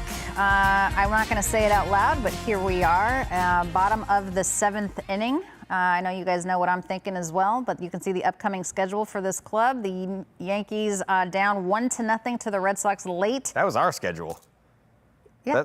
No, I know. That's the upcoming Unobstructed Views schedule. That's Oh, exciting. that was our schedule? Yeah. Oh, that's so nice. Yeah. That they put, I was wondering why. I was like, we're not going to Cincinnati. Yeah, no. All right, well, whatever. Our schedule. I don't even know when our next. Yeah, whatever. And here you have it. Somebody saved me from myself. Abraham See, that's Toro. the beautiful thing, Alanna, is this is how we roll. It doesn't matter. Yeah, you don't have to be doesn't right. matter. You don't have to pay attention. Yeah. It's totally fine. I was like, wait a minute, aren't we People going on the aren't- West Coast? people It's like aren't we got the watching. Mariners next. People aren't watching to see whether or not drop. No. People are watching us, Pap, but they don't expect us to be correct. That's the No, difference. yeah. If they're watching a show that I'm on and they expect us to be perfectly correct, well, they can watch another show. No, but that's the whole reason I was hired, to make sure, like, I do let the facts get in the way of you two, but I'm the one that made the mistake there. It's fine. Yeah, I mean, Pap's like in line for a dub tonight. I mean, if he ends up nailing that Crochet prediction, then that's going to be big for the resume. Yeah, Crochet's going back out, folks. He's Oh, at yeah. 90 pitches, so Yeah. he goes back out for the 8th. Oh, yeah. By the way, 7,800 people are watching us on X. That's a lot. Oh, that's cool. Beautiful. Thanks for Hey, guys. joining us all. How are you? Good to see you. What's up to all the beautiful people of X? Appreciate it. Preach. I'll never call it that. You're just a Twitter and that's it. Always Twitter. It's kind of like stadiums. Like, I'll never call where the Broncos play anything but Mile High. It's just Mile High. I got one for you. What? What about the Guardians? Do you call them the Indians? No, I still? do. 'Cause sure I do. call them the Guardians. Just, yeah. Well, you have to. Yeah, I mean, sometimes I have slipped or call Tampa Bay the Devil Rays. I mean, not on Yeah. purpose. It's just kind of, that's what we grew up with. I feel like you have to, like, when they're playing bad, they're the Devil Rays. They have to I just feel like exercise they that should- devil. Yeah. I feel like they should have never changed the Indians, especially since Major League was made. Yeah, no, listen, I get it. Same thing with the Redskins and now the Commanders and all the things. But who are we? Everybody is woke now and everything's politically correct. And just like that, the inning's over. Inning's Just over. say-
All right, Garrett Crochet is back out there, you guys. As Jonathan Papelbon predicted, he'd do at least 8 innings, and it looks like Pap is an absolute genius. 1 pitch, 1 out here in the top of the 8th inning. We didn't even get to talk about the defensive replacement. David Hamilton is in for Christian Campbell. You like the move? Why? Love the move. Love the move because, you know, if we're going to talk about developing but also trying to win at the same time, you have your horse on the mound pitching into the 8th inning. Christian Campbell has been one of the worst, if not the worst, defensive second baseman in the league. Not his fault, in my opinion.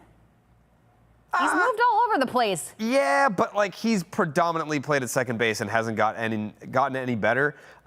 So you're putting in a defense replacement at second base because it's a one-run game. Come on. You are playing to win this game right now. For sure. Ooh, Abraham did you get him? There you Toro. go. With the bat getting flown at him. Can we see this play again, please? Yeah. The concentration on this play, I'm telling you, is immaculate because I've seen so many of these balls missed. Oof. Watch this. Yeah, bat over the head. Let me get that ground ball and throw a missile. On a bang-bang play. Hey, you're trying not to get speared, but you're also trying to make the play. Try not to die, and I just threw 100 across the infield. I'm telling you, this Toro kid, he might be my new favorite player. Oh, Wow, bye, Sedon. you're See you out on later, Sedon. Rafael. No, I'm not out on Pat's Sedon moved on. yet. I don't leave that easily. I stick around through thick and thin. Okay, we'll see. Pat, he might go 9. Hey, I'll take it. Yeah, if he gets an out before 100 pitches. This is a It's tough gonna out, be, always. I will say this: if he gets Goldie out right here in the next 2 or 3 pitches, Cora is gonna have a decision to make. Like He is. There we go. Got a guy. There it is. I don't know, man. Why not? CG shut piece. Why Okay. not? Okay. Why not? Let him go. CG shut piece. That should go on a plaque.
All right, welcome you back. Sweet Caroline playing at Fenway Park. You know what time it is, and everybody is convinced that Garrett Crochet is going back out there for the 9th. Let's see if the Red Sox can give him some insurance. Jarren Duran got the start off, boys, but he's coming off the bench. Alex Cora wanted to give him a little bit of a breather, but I love this guy every Cora's single time. emptying the clip He tonight. comes to the plate. I love this. I mean, even just the urgency that Cora is managing with in this game.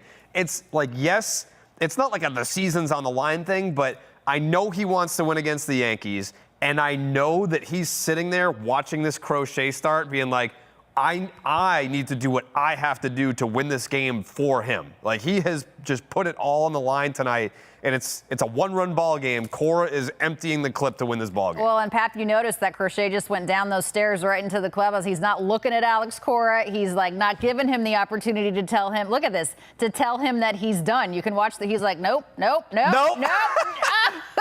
thought he was going to leave him hanging on the fist bump. I mean, he did the fist bump, but he's like, I'm not even I'm not shaking your hand. I'm not even entertaining Zero a conversation eye with you. contact. Zero eye contact. I love it. That's what you want to see. We need more of that. But to your point, Jared, I think you're right because I think I usually am, man. Yeah. Oh, wow. Not only does, he have to manage to win this game tonight, but like we said in the beginning, it is so important for them to win this game. To win this game where Yarbrough was pitching against Crochet. There's your boy. There's no There's reason your boy, Meyer, coming out on deck. No, that would be your bold prediction. Off the wall. Let's go, Rappy. Off the wall. Now we're Fenway going to go single. deep. Here's my other part of my bold predictions about to happen. He's going to go deep here, and we're going to give him a 3-run lead, and then Alex Cora is going to go. He's been very relaxed this year. Like he's not sweating it. When the sky was falling, he was, he would call them out. He would get frustrated at times, but he's not been mentally taxed this year. No, then the only mistake I think that Alex Cora made was in an interview where they were losing, and he was like, well, maybe I'm not the man for the job. Well, bullshit. You are the man for the job. You're the man for this city. Like, there's no other better manager in the game, in my opinion.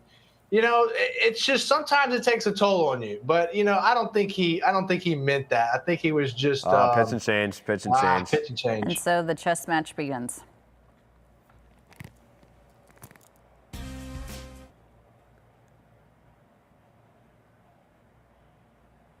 Okay. Who's he going to here? Put his right arm up. I don't know.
All right, guys, it looks like Cruz is out of the Yankees, the bullpen, to come in and face the Red Sox here in the bottom of the 8th inning. Recently called up. He's pitched in a couple of games, including against the last series with the Red Sox and the Yankees. You just saw Hunter Dobbins in the dugout for the Yanks. All right, here we go. Fernando Cruz, 1-2 on the record of the year, I should say, ERA of 3.38, 26 2/3 innings. So we'll see what he can do here against Marcelo Meyer. Again, this was Papelbon's other prediction as far as bold predictions were concerned before the game started. He said that Crochet was going to go 8 innings, 9 Ks, 1 walk, and Marcelo Meyer was going to have a pinch hit home run. Wait for it. Wait for it.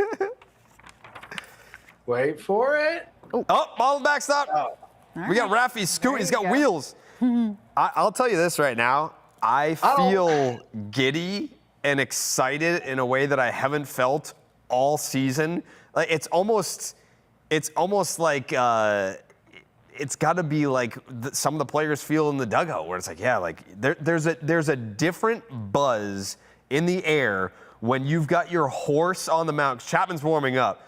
Doesn't matter. Yeah, I agree. Doesn't matter. Chapman's warming up, but there's a different buzz in the air when your horse has the chance to go complete game shutout in a 1-0 ball game at home against your rival. That's the biggest thing. Like, it's hovering over the game right now. Like, the Red Sox have a chance to get a massive insurance run here, but at the end of the day, that 1-0 adrenaline it's something different.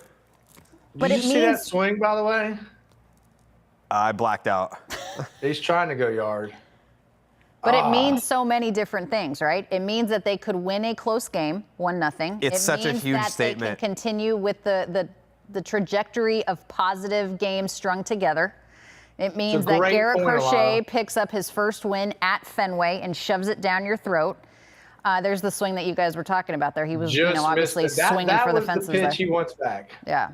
And there's a lot of things that would come out of a Red Sox victory in Game 1 of a statement series when they're playing as well as they have been recently. There's no bigger statement than having your horse go out there and shove for 9 shut. And in a 1-0 ball game, I'm jacked up, Pap. I'm jacked up, I'm telling you what, too. Alanna made a great point in this. Damn it. But when you do have certain victories, like these types of victories, they can carry. That's a nasty split finger. Yeah. But these types of wins can carry you and propel you into some of those 8, 9, 10 game winning streaks. They really can. Yep. These mound visits, this is like Tampa all over again. I mean, it's not that bad. Oh. Tampa was pretty bad. Tampa's always bad, but like, can we calm down with the mound visits? Didn't you say it was a yellable name? Kyle Snyder, yeah. Man, there were some games that we played against the New York Yankees. I'm not lying to y'all. It would end after midnight. Oh, I know. I remember Yankees Red Sox was always at minimum 4 hours before the pitch clock and all of this stuff. Anytime these two squads got together because of the mound visits and, obviously DH, pitchers not hitting all the things, 4 freaking hours for these two clubs. Yes. It's 9:13 right now. It's like this game started at 7 whatever. If you told me that they had a chance to finish before 9:30, then back then I would have been like, what it was like rain shortened? Like what do we have, like a 5 inning game? And now we definitely won't. No, that's not true. I don't believe in jinxes. Oh, I totally do. I don't. I absolutely do. Nope, not real. Okay. Narvaez bomb. Ooh. He was trying. This guy really does have a nasty split finger, though. Yeah. It's got some east-west movement, too, which is weird. Yeah. For a splitter. For a splitter, that is weird. Oh, my God. Can we talk about the wave in baseball? Hate the wave. I can't stand it. Alanna, you know when I was pitching in the game, if I saw the wave coming, I'd step off the mound. Hell yeah, so would I. Especially if your pitcher is on the mound and you're at home and you're doing the wave. What are you doing? Yeah, I don't like the wave. I don't participate. No. I don't either. Old lady yelling at clouds. I don't care. Don't do the wave. How is that a splitter? Like that's like a slider. What he's doing is he's cutting his splitter and he's trying to cut it and pronate it. So he's trying to X both sides of the plate. It's a splinker. Yeah. Yeah, Paul Skeen's got one of them, but they go 104. A little bit different on the pitch. Yeah. Yeah.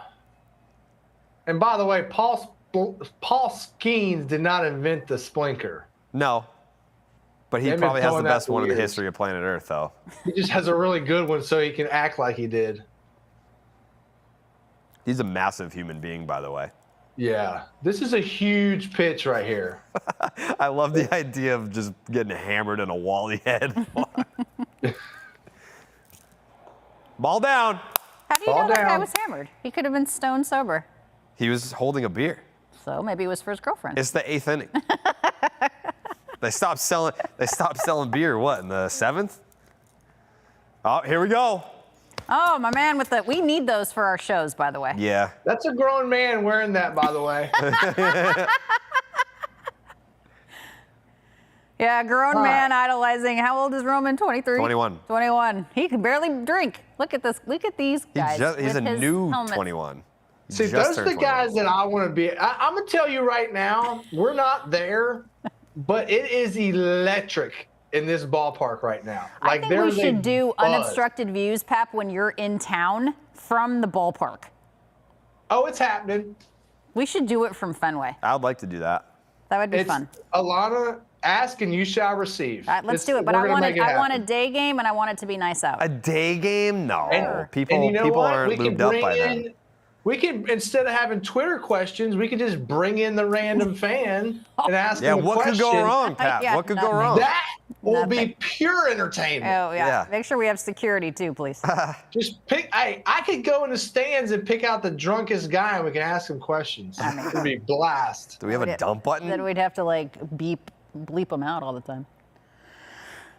Oh, not focused on the guy at the plate. Feels like a mistake, Pap. I don't know. 2-0, 2 outs, not focused on the. Look at Breggy. Runner in scoring Mistake. position. Yeah. It's also Devers, though. Oh, he's got wheels. All right, Roman Anthony, this is a big-time situation, kid. Wow. What are we doing? Throw He's the really ball. preoccupied. So by now 1-1. that's 2 disengagements. Rafi can take off right now. Now you have that opens up holes for Roman Anthony, because now what happens is they have to keep him close at second. So that gives our boy Roman Anthony a better shot at getting a base hit and scoring a run here. Ball up. Okay. Well, he can't throw over again. He threw over twice. Correct. 2 disengagements. You've got to. Well, he can throw over, But he has to pick him off. Yes. He has to get him out. That is correct. Yep.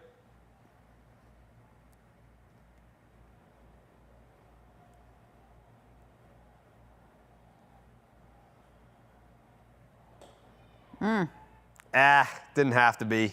Didn't have to be blue. Yeah, he's not swinging anyway there. Nah. Nah, that's a take sign all day. Watch how far this ball goes. 3-1. That's a good take right there. Hey, Jared, I will say that's a big league take right there from a young kid. I agree. 3-1, you would assume that this kid wants to come out of his shoes and be a hero, and spits on a pretty nasty split finger, obviously for a ball, though.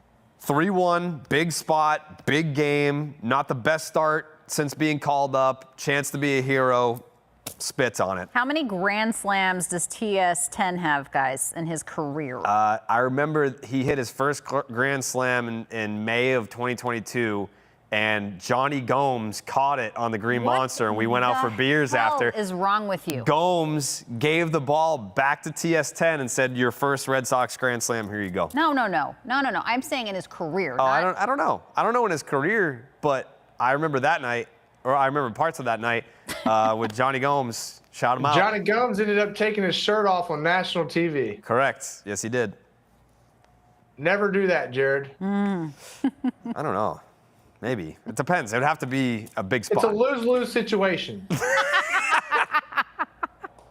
Ball down. Or don't run around in sliding shorts in a medium tank top with a Bud Light carton on your head. That's a lose-lose situation, too. That was after they clinched the AL East in 2007. He did that. That's all right. I mean, I think at certain times, certain situations, you'd absolutely get a pass to do stuff like that. He got him. TS10. Did he? No.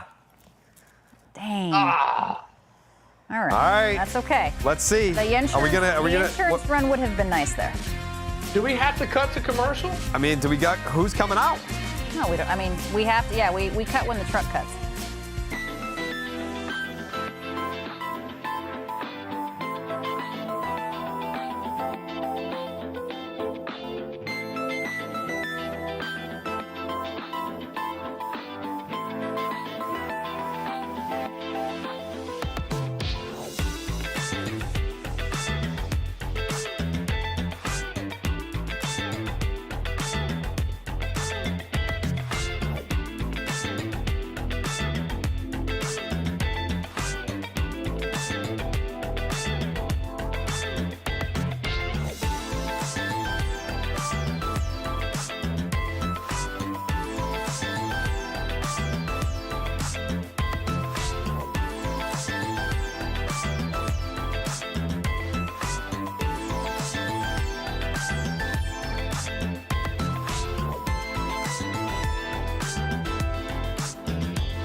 All we cared about going to break was to see if the cameras at Fenway would show us who was coming out. Was it going to be Aroldis Chapman or was it going to be Garrett Crochet? And there is our answer. You love this moment. You said you're geeking out. I'm freaking out right now, Alanna.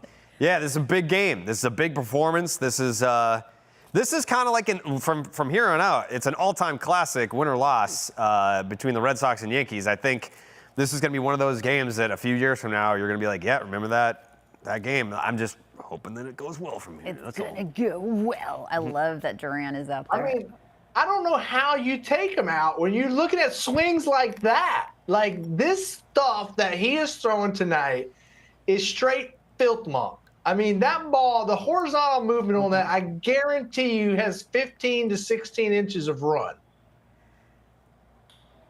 That's an out. Hey. Thank you very much. That's one. Two more. This makes me nervous though with Judge coming back up. At 100 pitches? Makes me a little nervous. He's 0 for 3. You think he's going to have a golden sombrero against Crochet? I don't need a punchy. I understand. I know you don't need a punchy, but why are they booing him? He's a lovable, likable man. You think they're going to cheer him? No, but you don't have to boo him. I don't want to motivate the guy. Just don't do anything. Yeah. Yeah, don't wake a sleeping giant. 98, Pap. This guy is pitch 101 was 98. Ooh, I don't like this. Yep. Oh, what a matchup my man at the is end of the stressed game. out. What are you doing? What are you doing here, Pap? Are you gassing him up, or are you going back to the breaker until he proves he can hit it? No, I'm staying away from him here. Oh. Okay. All right. Now you really have him There's out no of the way way. he can do it again, can he? I don't know. We've shown him in 2 times in a row. Section 10 throw a jersey. filthy changeup. Still waiting for mine. Oh, yeah, he just broke his bat. Yeah, he did. That's what I'm trying to explain to you, right? You've gone in twice already. Yes, he hasn't been successful, but the door is open away for a changeup or a 96-mile-an-hour sinker down and away. Ha! Come on. Get him. Come on. There he's going away. No. It's all right. It was a But if he competitive throws that pitch. first strike, he's out. Out of the zone, competitive pitch, though, Pap. Yeah. Oh You yeah, can I was still supposed get to him out mention of that, way. by the You way. still The last can get him out of complete way game here. was Tanner Houck, April 17th of 100. 24. He's blowing Hundo. chundos. 100 pitch 105 is a chundo piece. What the hell's a chundo? Oh, you know what it is, Alanna. You just saw it.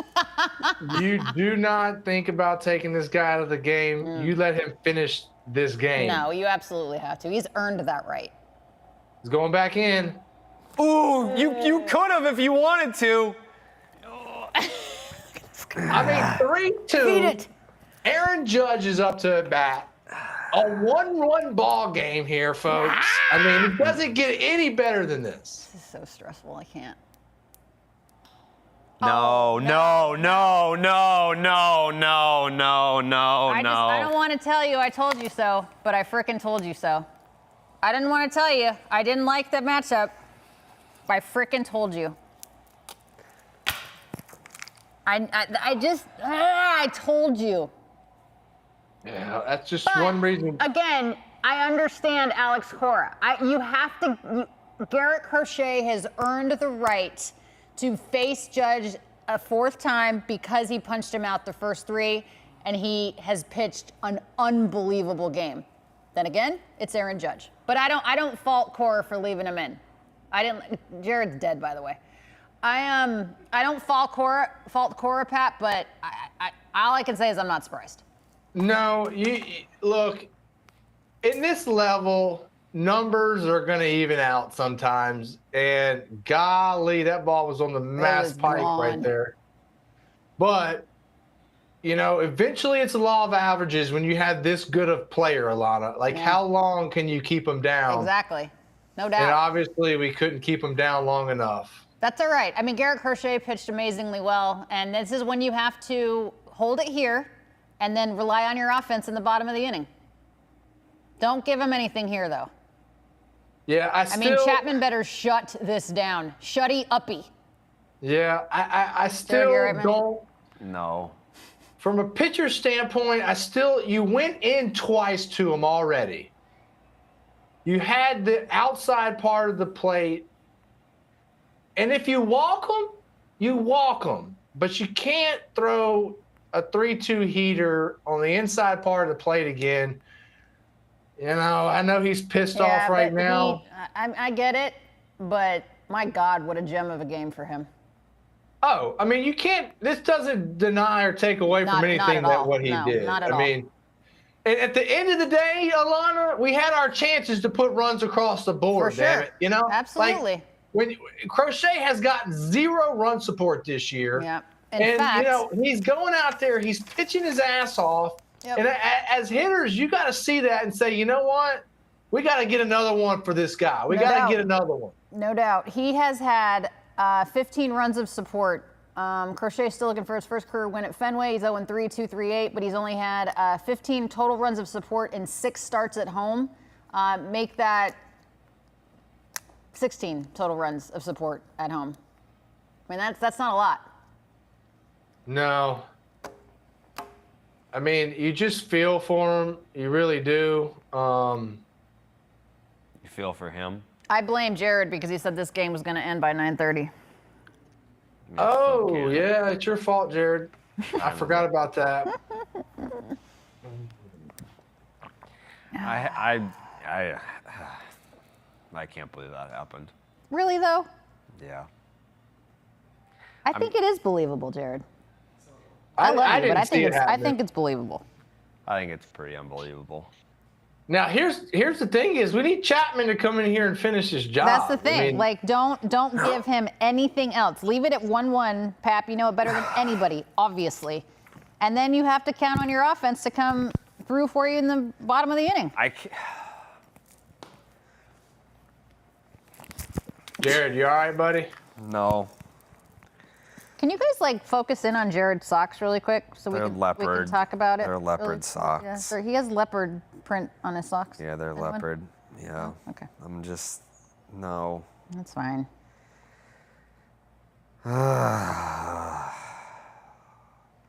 He's really good, Aaron Judge. Yeah, he's pretty good.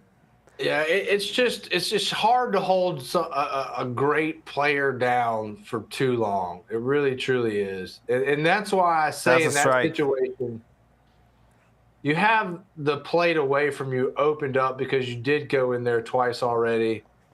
But even if you walk them, if you walk them, you're okay. You can live with the walk. You can live. And think about Trevor Story was 1/16 of an inch away of being a 5-1 game. And I don't care, Alanna. You know, I in the back of my head, I was almost thinking, like, do we walk him here? Like, intentionally, no harm, no foul. Yeah. I was almost thinking along those lines because. Yeah, you're right. A walk doesn't hurt you. You don't allow the great players to beat you. To beat you, yeah. I mean, he's the one guy in their lineup you circle. I mean, you just assume he's going to be the guy. I can't believe Please don't walk him.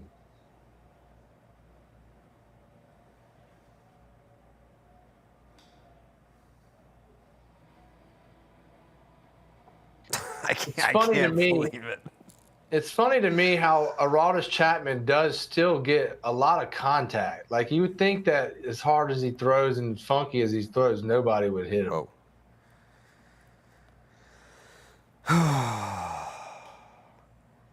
I needed a commercial break after that home run. That was one of the most diabolical things to just keep it running. That's the one time we didn't get one. Yeah, that was diabolical by whoever made that decision. That was tough, man. That was tough to see. You're off the Christmas card list, whoever made that decision.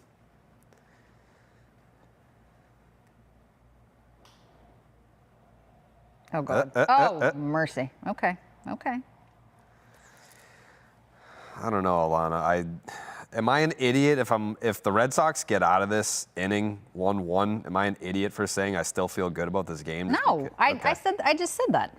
As long as Chapman does You his think job I'm processing anything that's going on around me I right said now? no. I don't ever think you listen to anything. It's like that scene from Saving Private Ryan when God, everything here around comes is your just emotional support pillow. Oh, thank God, thank you, please, thank you. Yep. The emotional support pillow is back.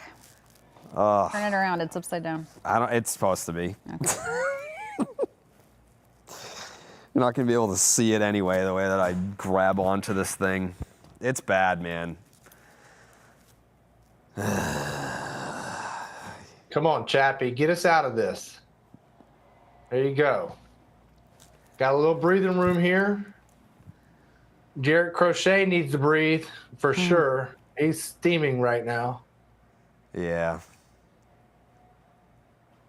I'll be honest with you. If I'm in that situation, the water cooler's going. It's not safe. 103. Yeah, we don't see that anymore, Pap. How come? I don't know, but you know, the days of Paul O'Neill killing water coolers for the Yankees are gone. Carlos Zambrano. Andre Ethier yeah, beating the you know. ever-living shit out of the door at Dodger Stadium. Yeah, I've seen some big freakouts. We miss those. I remember one time Poppy took a bat to the bullpen phone. Didn't and it hit like work. Pedroia? Yeah. Yeah. Yeah. We had to use walkie-talkies the rest of the game. No, didn't you're right, though. You don't- Didn't David you don't Ortiz see like it. hit something in the dugout and like a piece of the bat or something hit Pedroia? That was the Yeah. dugout phone, in Baltimore. Oh, it was the dugout phone. And then when he retired, the Orioles saved the dugout phone and gave it to him as a retirement gift. Yep. I got a funny story that's pretty similar to that. They were redoing Fenway Park, and I wanted the original bullpen phone out of Fenway Park before they were doing the renovations, so I stole it. That's an out. You're fine. Got a guy. Got a guy. All right, we're gonna walk this thing off right here. I gotta redo my whole gold bottles feed.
All right, man, this is what you expect, right? Red Sox, Yankees, bottom of the ninth inning, game tied at 1, pretty even all the way across in terms of hits, error, left on base kind of there, the home run from Aaron Judge, and then Jared and Jonathan Papelbon are deceased. There you go, you're caught up. Oh. All right, Abraham Toro, great defensive play earlier. Maybe he can have a great offensive moment too. I mean, a 900 OPS. He's 0 for 3 tonight. He's due. Hitting from the left side. Oh, that was the pitch, though. Get out of play. All right. I mean, extra innings is tough doing a broadcast because the bathroom's not close. I know. You know, I will say that. Yeah. You know, off screen, we've been drinking coffees. Waters. So waters, things of that nature. I'm going to need like a 5-minute break. But here comes my guy. I thought Toro was your new guy. No, this is my brother from another mother. Okay. Yeah. Okay. Yeah, he's the OG Pap guy. Yeah, Pap's building a stable of guys. But see, we got to get to 0-2 first because I don't feel comfortable until we're 0-2. Yeah. Yeah, that's when we really go to work. Is that right? Yeah. Okay. Yeah. That's when Cedon feels his most comfortable. He's got to feel danger. There it is. There we go. See? Yeah. He See? has I to mean- feel the imminent danger of a strikeout before he can really go to town on a heater. Yeah. This is how he Steps sets in already pitchers 0-2 up. in his mind. Yeah, he sets pitchers up this way. Yeah. Okay. He has him Yeah. right where he wants him, right? Yep. Right where he wants. Nope, No. nope, He nope, did not nope. swing. He did not swing. It looks like Marcelo Meyer shaved. I don't know that I like that. I like him better with the stubble. Yeah, 2-homer game is with stubble. That wasn't a babyface 2-homer game. So we Alanna? gotta work on that. Yes, sir. I don't think I've ever talked about a man's stubble before. Yeah, there's been a lot of conversations that are the first time I'm hearing them from. Listen, I see things and I know things, and trust me, clean shaven, it's not gonna work for him in the big leagues. Nope. Work for Vinny Chase. Wow. Look good, feel good, play good, right, Pap? Yeah, that's what they say. They do say that. Oh, brother. Another pitch and change. It's now All right. time. Yep. All right, you go, hurry, and then I can go. Because one of us has to be here. No, you can go. Okay, cool, bye.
All right, Yankees with another pitching change.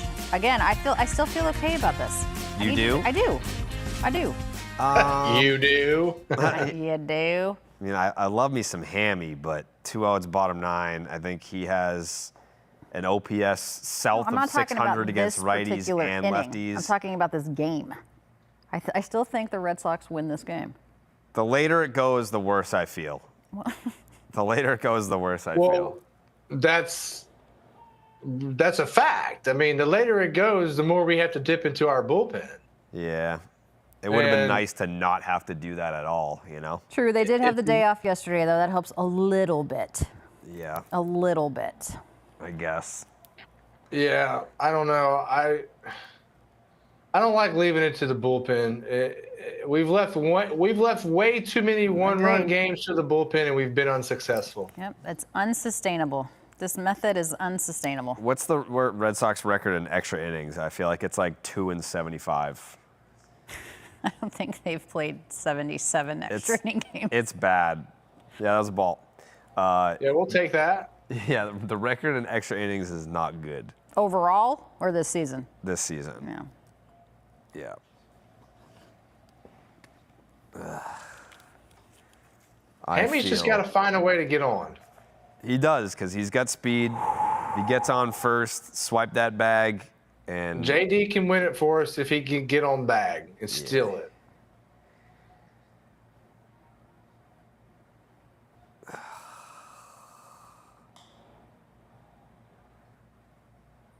Sidearm pitcher, another thing, a sidearm pitcher takes a little bit longer to go to the plate. So you got a little bit of advantage there if you can find a way to get on as well, a swipe in the bag. I'm trying to get the answer to your question. the extra innings. Mm-hmm. They're 4 and 8 in extra innings. Nah, 4 and 8, bad. Mm-hmm. Oh, Hammy.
All right, we welcome you back, guys. Garrett Whitlock, the right-hander, coming out of the bullpen to face the Yanks here in extra innings. As they say, it's free baseball, but we all know it's never free, especially for the Red Sox this year. They're 4 and 8 in extra inning games this year, not the side of the equation that you want to be on. We welcome you back to Unobstructed Views, presented by Blue Moon, Alanna Rizzo, Jonathan Papelbon, Jared Carrabis. Thanks to those of you that have been with us the entire time. Thanks to those of you that might just be joining us.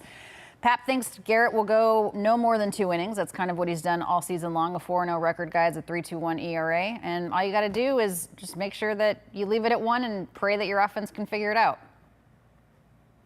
Yeah, you know, Garrett Whitlock's in here to kind of right the ship, I feel like. Give us a little bit of stability and hopefully give us 1-2 good innings like he's usually been doing all year long. But at the same time, we're going to have to keep this game close. You can't let it get out of control because in these situations with the man on second, how they do with extra innings, you give up 1, it's okay because you got the same opportunity, but you give up 2 and 3s where you start getting in trouble. Right. So you got to limit the damage here, Garrett Whitlock. Let's go, buddy. He's been really good of late. Garrett Whitlock has been great lately. He's been our #1 guy in the bullpen, in my opinion. Weissert. And Respect sneakily, Weissert. And Weissert, but he's sneakily been very, very good this year. Yeah, I agree. I think it's one of those things where, you know, first impressions kind of stick with you, and he was a little shaky like in April at times, but it's been a decent stretch now where he's been very, very good, very, very trustworthy.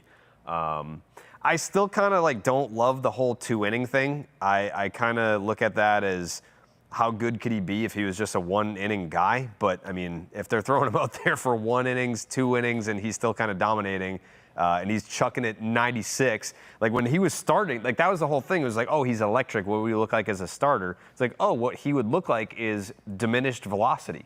So put him back into the bullpen, and here we go. Yeah, and another thing is, too, is he's a year removed from Tommy John surgery. That was filthy. But when you have Tommy John surgery, I feel like for most people, now I haven't had it, I can't speak about it, but just from my friends and what they've told me and what I've heard from them and who have had it. But location and command is the last thing that comes with Tommy John. And I feel like he is now starting to. Got him. Oh, no, look at that. Look at that. No, I think he got him. Let's go, Brenly. Yep. Attaboy. Shout out Mike Brenly in the video room. Oh, he got him. Can we see this again? Here we go. Oh, he's out, Pat. He's out. He's out. Shout out Mike Brenly. Oh, he's taking a seat. That's a big out. Oh, I can't wait to shout out Mike Brenly on this tweet.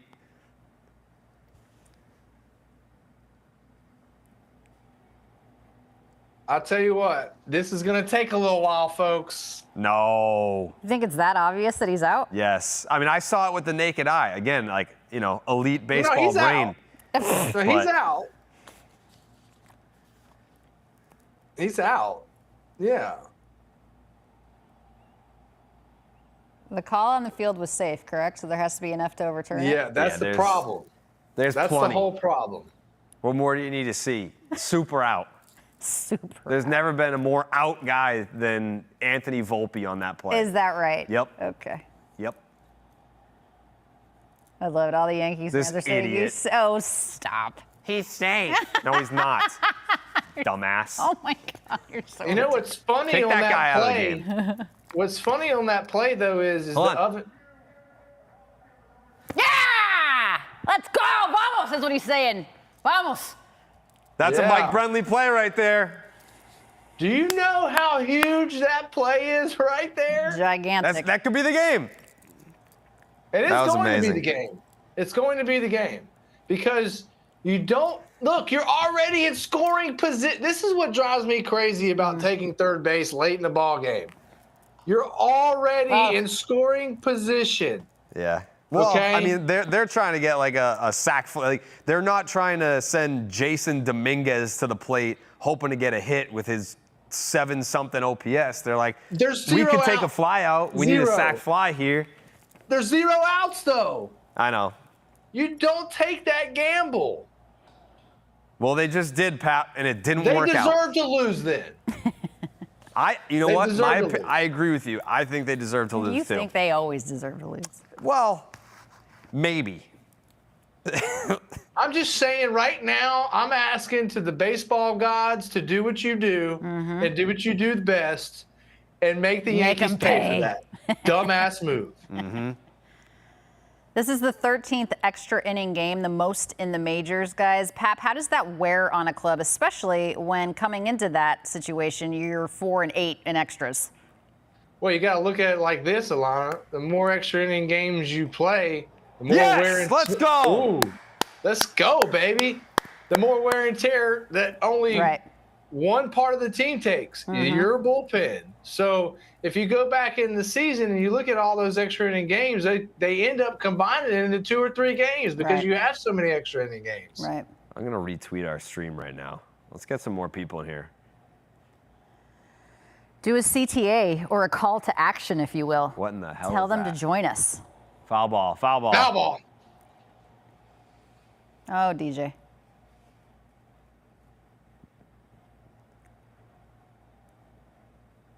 Can you challenge that? Fair foul? I don't know. No, because the ball has to go Past the bag, right? Yeah. over the bag. Yeah, so they're going to look at it. The ball has to go over the bag It did. They're Ooh. chalk. Ooh. You and see get chalk? chalk. Does it get chalk?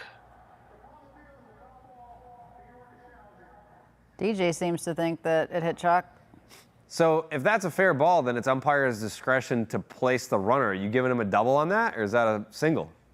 He ain't going 2 on that. No, you can't assume the extra bag when you reward a base runner. We're gonna see what they say right here. I mean, we have no, like the angle that we saw was from another planet. Like, what the hell? What are we doing here? They're looking at the same angle at Fenway Park. You can't really tell there. No, that might be to our advantage. It's like the only camera that we have is 10 miles away. Well, no, they got a whole lot more cameras in New York. But I'll tell you this much: I didn't see any chalk kick up. I didn't and either. Usually, you would see that. Yeah, that was super foul. It almost landed in the seats, in my opinion. You're so ridiculously biased. No, that's just what I saw. Okay. I got good eyes. Did I not just call that? And a great baseball brain. Yep. Yep. Look at that. Yep. That almost hit a fan, Alanna. What are you talking about? Right.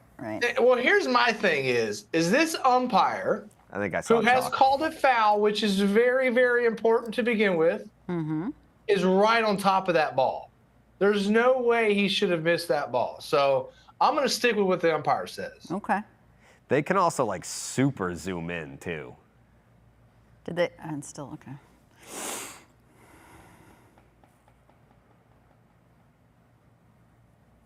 Dude, I need the long sleeve. I need the sweatshirt that Cora's wearing right now. The long sleeve version. Or do they have their shirts under it too? No, it's a long sleeve that zips off. I don't think so. I think that's a short sleeve. See, I don't know. I want a long sleeve sweatshirt or the long sleeve tee. That would be fine too. What do we got? I don't know. Where does it hit though? Where does it hit? There's yellow. Oh, that's hitting dirt. Pap, that's hitting dirt, brother. There's yellow or orange. That's dirt. You see the orange in between the white and the ball? Yep. That ball's going to be foul, folks. I hope so. It's going to be. What's your They're prediction? going to say inconclusive. Yep. Call them. Not enough to turn it over. Not enough evidence. And then the Yankees are going to write a letter to their congressman about 2 back-to-back plays they don't like. Foul ball. Great call. Great call. That ball almost went outside the ballpark. What are we talking about? Oh, Booney. He's getting Booney. Come on. Oh, he's got another ejection. How many ejections has he had this season? I don't know, but he's the king of it. But he leads the. Here we go. Booney. This is so fake. This is theater, brother. I love it. This is so fake. This is like we've seen it down to the millisecond little whatever you call that. He's the best. There's no one better at getting tossed in Major League Baseball right You're now not than Aaron firing Boone. up your team. You're not. You're just as a show. You're not doing nothing. Get off the field, Booney. I love it. They looked at it 100 times, Booney. Get off the field.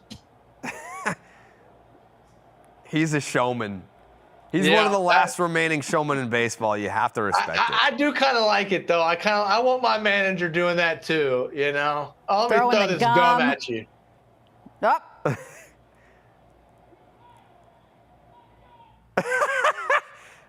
He still wants more. Yeah, let him have it. I mean, why not? He did that to try to light a spark underneath his team late in the ball game. But do you need a spark under you don't. under your butt in this type of game? Look, it boils down to one or two things. Either the manager doesn't want to watch the game anymore, so he's getting booted. He's got reservations at Abe and Louie's. Yeah, he's got reservations, or he literally is trying to get his team rallied up. He was like me. He looked up. He's like, man, we're gonna be done by 9:30. He told the clubby, make me reservations at a nice steakhouse, and then it went to extras, and he was like, That's totally on you. Yeah, I got a 10:15 resi, Doesn't so matter. I'm out of here. He still has to do media. He can't go anywhere. Well, This is on you. It's I guess. 100% on you. I'll take the blame, I guess. You don't believe in jinxes. I don't. By the way, Aaron Boone was ejected 6 times last year. 1 coming into tonight. So that's his second ejection. Yeah, so he's got to make up for lost time, yeah. Well, Let's but it was go, 6 Whit. of all last year. Sit him in the truck, Whit, right now. No. Don't let him creep back in the count. It feels like he's throwing more pitches than he has, but that's because they took 20 minutes to decide a foul ball. And whether or not he was tagged out at third. Yeah, true.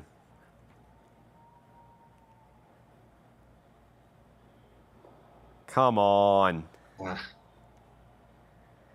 He's yanking it. Hey, look, I don't care regardless of what happens. He's got the pitch count to be able to get through this inning.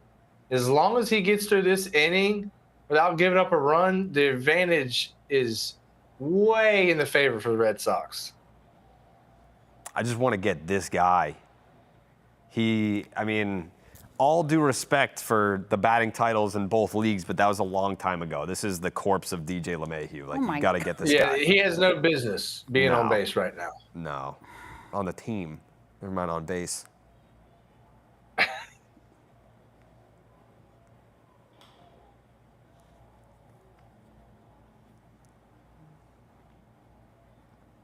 He's battling, though. You got to give it to him. It's a hell of an at-bat. Yeah. Well, in his mind, he should be on base. Well, he's wrong. He should be in the dugout. They should be hanging out with Booney. Oh, he's about to be. Yep. There we go. Okay. Let's go win a ball game.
Well, DJ LeMahieu was none too pleased, apparently, about the call on the field. He has also joined his manager in the Yankees clubhouse. He, too, has been ejected. So there you have it. That's a tough blow for the Red Sox. Need him in the lineup making outs. Well, hopefully we don't have to get to that point again where he'd even have another at-bat Also this true, evening. Alanna. So, Very good point. there you go. So here we are, guys. Bottom of the 10th inning, 1-1. In a battle in which you would hope to see Pablo between Reyes. the Red Sox and the Yankees, albeit not in the 10th inning, but that's okay. We'll take it. Wow. Red Sox legend Pablo Reyes in the game right now. Here you go. Here's the ejection. Obviously, DJ LeMahieu of LSU lore, not pleased. See you later. Beat it. Not putting up with that tonight. DJ didn't want to play after that. He said, I'm getting ejected. Forget it. All right, Now- Hammy on second like that as your ghost runner. You got speed out there. Let's don't make the same mistake the Yankees did, okay? Yeah. You're fast, David Hamilton. You could score from second base here. Yeah, he can. No need to steal third is what you're saying, Pap. No need to steal third. Jaron Duran, all you're looking to do is get a ground ball to the right side, try to pull a ball here. You know he's going to go away. Great job, That's all right. Jaron Productive Duran. out. Productive out. I will gladly take a walk-off sack fly. RBI Yeah. to win it all. They're putting Raffy on, not even thinking Yeah. about it. Not even thinking about it. Rafi's like, but I still want to hit, though. I know, that's gotta suck if you're like, you're just chomping at the bit to hit. Yeah. They're like, mm. He's like, you cowards. He's so mad. He's like, you know this is my only job, right? Like, I just do this. I just hit. All right, kid. Marcelo, why not? All right, kid. Could still be, you could still here make comes Pap my a bold hero tonight. prediction, baby. Yep, bold prediction. Still a pinch hit because he didn't start the game. It still works. He's still in there. Just hit a fly ball. You can hear the fan. Wait, hold on. Yeah. Just so Okay. I can remember my short-term memory is not good. Uh-huh. I did say walk-off home run, right? Not Yeah. walk-off hit. Yeah. Oh, my I'll God. take the walk-off hit, too. Well, at least it's not a pitching change. Yeah, thank you. Thank God. I mean, well, you guys have been just shocked as hell if I'd have been like, yeah, he's going to go 8 innings, he's going to walk 1, he's going to punch out 8, but he's going to give up a solo home run to Judge. No, that would have been, I mean, would I have been shocked? Yes. Because, I mean, that's an unbelievable prediction. But you were pretty damn close, and you still have an opportunity to we're gonna get it. The other prediction here. You're going to get it. Get it. Don't get you some, big boy. I love how composed he is.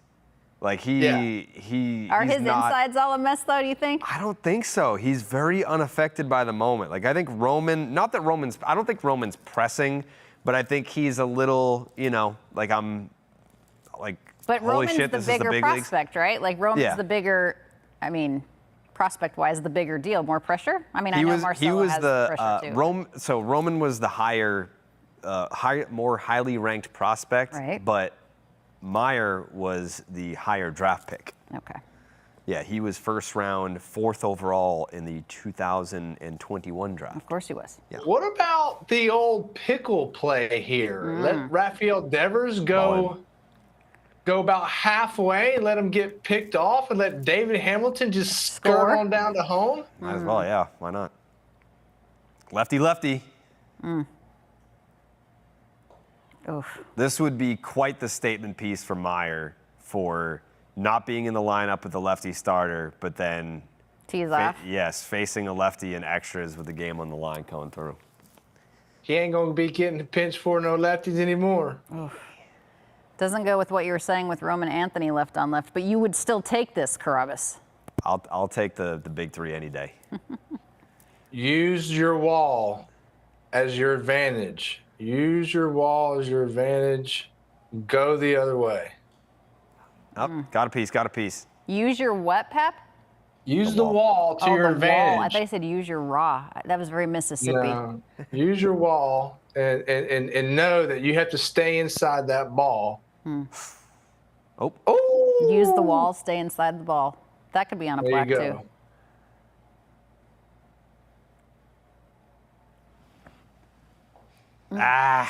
Son of a gun. Look at this guy. Super pumped. Goldie. I feel so bad for that bat boy. Huge Red Sox fan. The Yankee bat boy? Yes. What just happened there? Switching need a new gloves. glove? Yeah.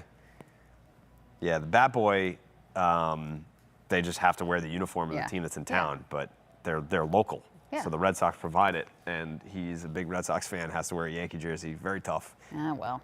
Still at a big And I want to ballpark every day. say, I'm pretty sure, like, when the Yankees still had their facial hair policy, that, like, the bat boy would have to follow. Oh, I know. Well, remember the whole thing crazy. with the Yankees bat boy where he had a super duper long hair? Yes, they had to cut it in the middle they of had the to game. cut it or like yeah. put it away anyway. And then when they went that they could have facial hair and stuff, he was like super psyched. Yeah. Come on, Carlos. Man, if we can't win this game, we got some bad voodoo on us or something. Positive vibes, Pep. You're right. Come Tim on. Hill looks like a 45-year-old accountant. Yeah. Like a Baltimore chop, slap, dink hit. He looks something. like the antagonist in the Hills Have Eyes movie. I haven't seen that. Oh, it's all right. Okay. Raffy's at second They're base. mountain people. Take your word for it. It was a funny joke, you guys. I waste all my good material on you. Ah. God. Get out? Out, get out, Okay. get out, get out. All right.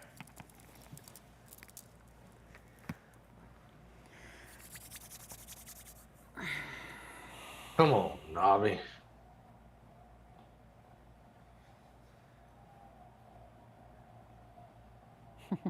This place is going to go nuts if he gets a knock here.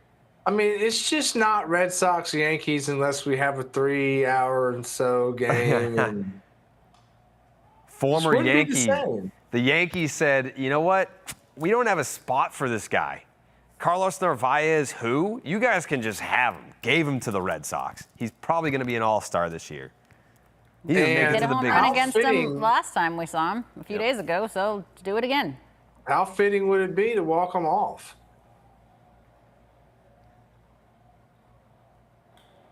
Oh my Get God. up. Oh my God. Get Did up. he did. really? Get up. He did. He did. Let's go! The captain, Carlos Narvaez, walks off the Yankees in the bottom of the 10th. Take a hike, Tim Hill. Nice meaningless home run, Aaron Judge.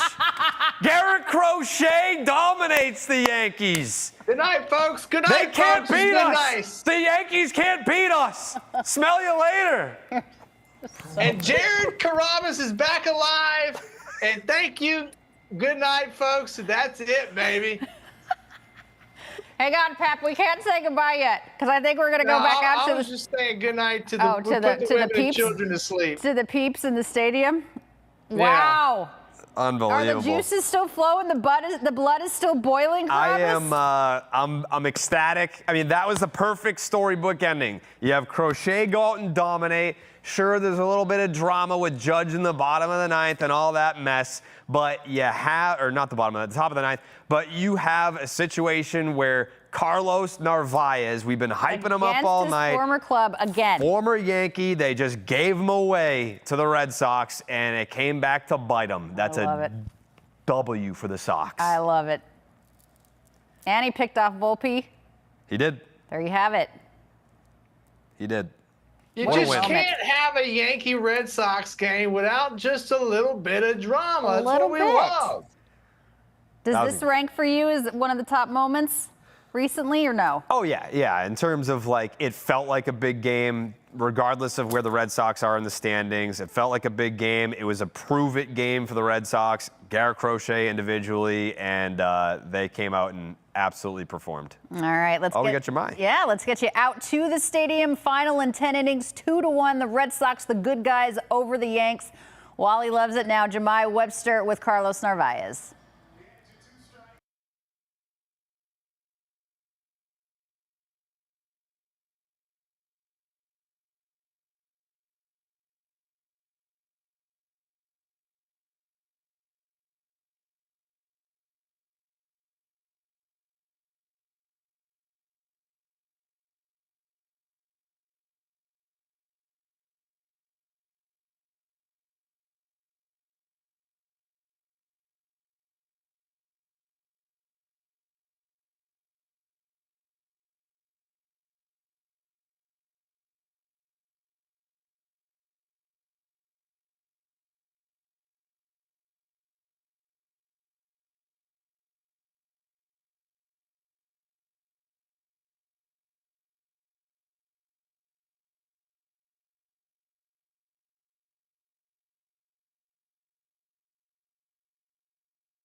Yes, vamos, Carlos Narvaez. Felicidades y buen trabajo esta noche. You guys, this is a great game, a good statement piece, and a good win, Jared, for a lot of reasons. Big time. I mean, it's an absolute statement game. They need to win the series now. You can't have a game like that with your horse on the mound, walk off in extra innings, one-run game, a situation. All these situations they have not performed in. We talked about it all night. They don't score runs for Garrett Crochet. They didn't need to. He was that good. But now you have to go out and win a series here. So now our focus turns to the other two starters that have to pick up where Garrett Crochet left off. Yeah, and Pap, that'll be Hunter Dobbins tomorrow. And then on Sunday, it's Brian Bayo. What's the one thing really quickly you take from this one? Can't wait to see Hunter Dobbins pitch after what he said, baby. Let's go. Let's go. All right, Hunter Dobbins, Jazz Chisholm. It's always a good time when these two teams get together. For everybody here at NESN Plus and NESN360, Jared Carrabis, Jonathan Papelbon, our entire crew, I'm Alanna Rizzo. We will see you again on Unobstructed Views on the 30th against the Reds. Good night.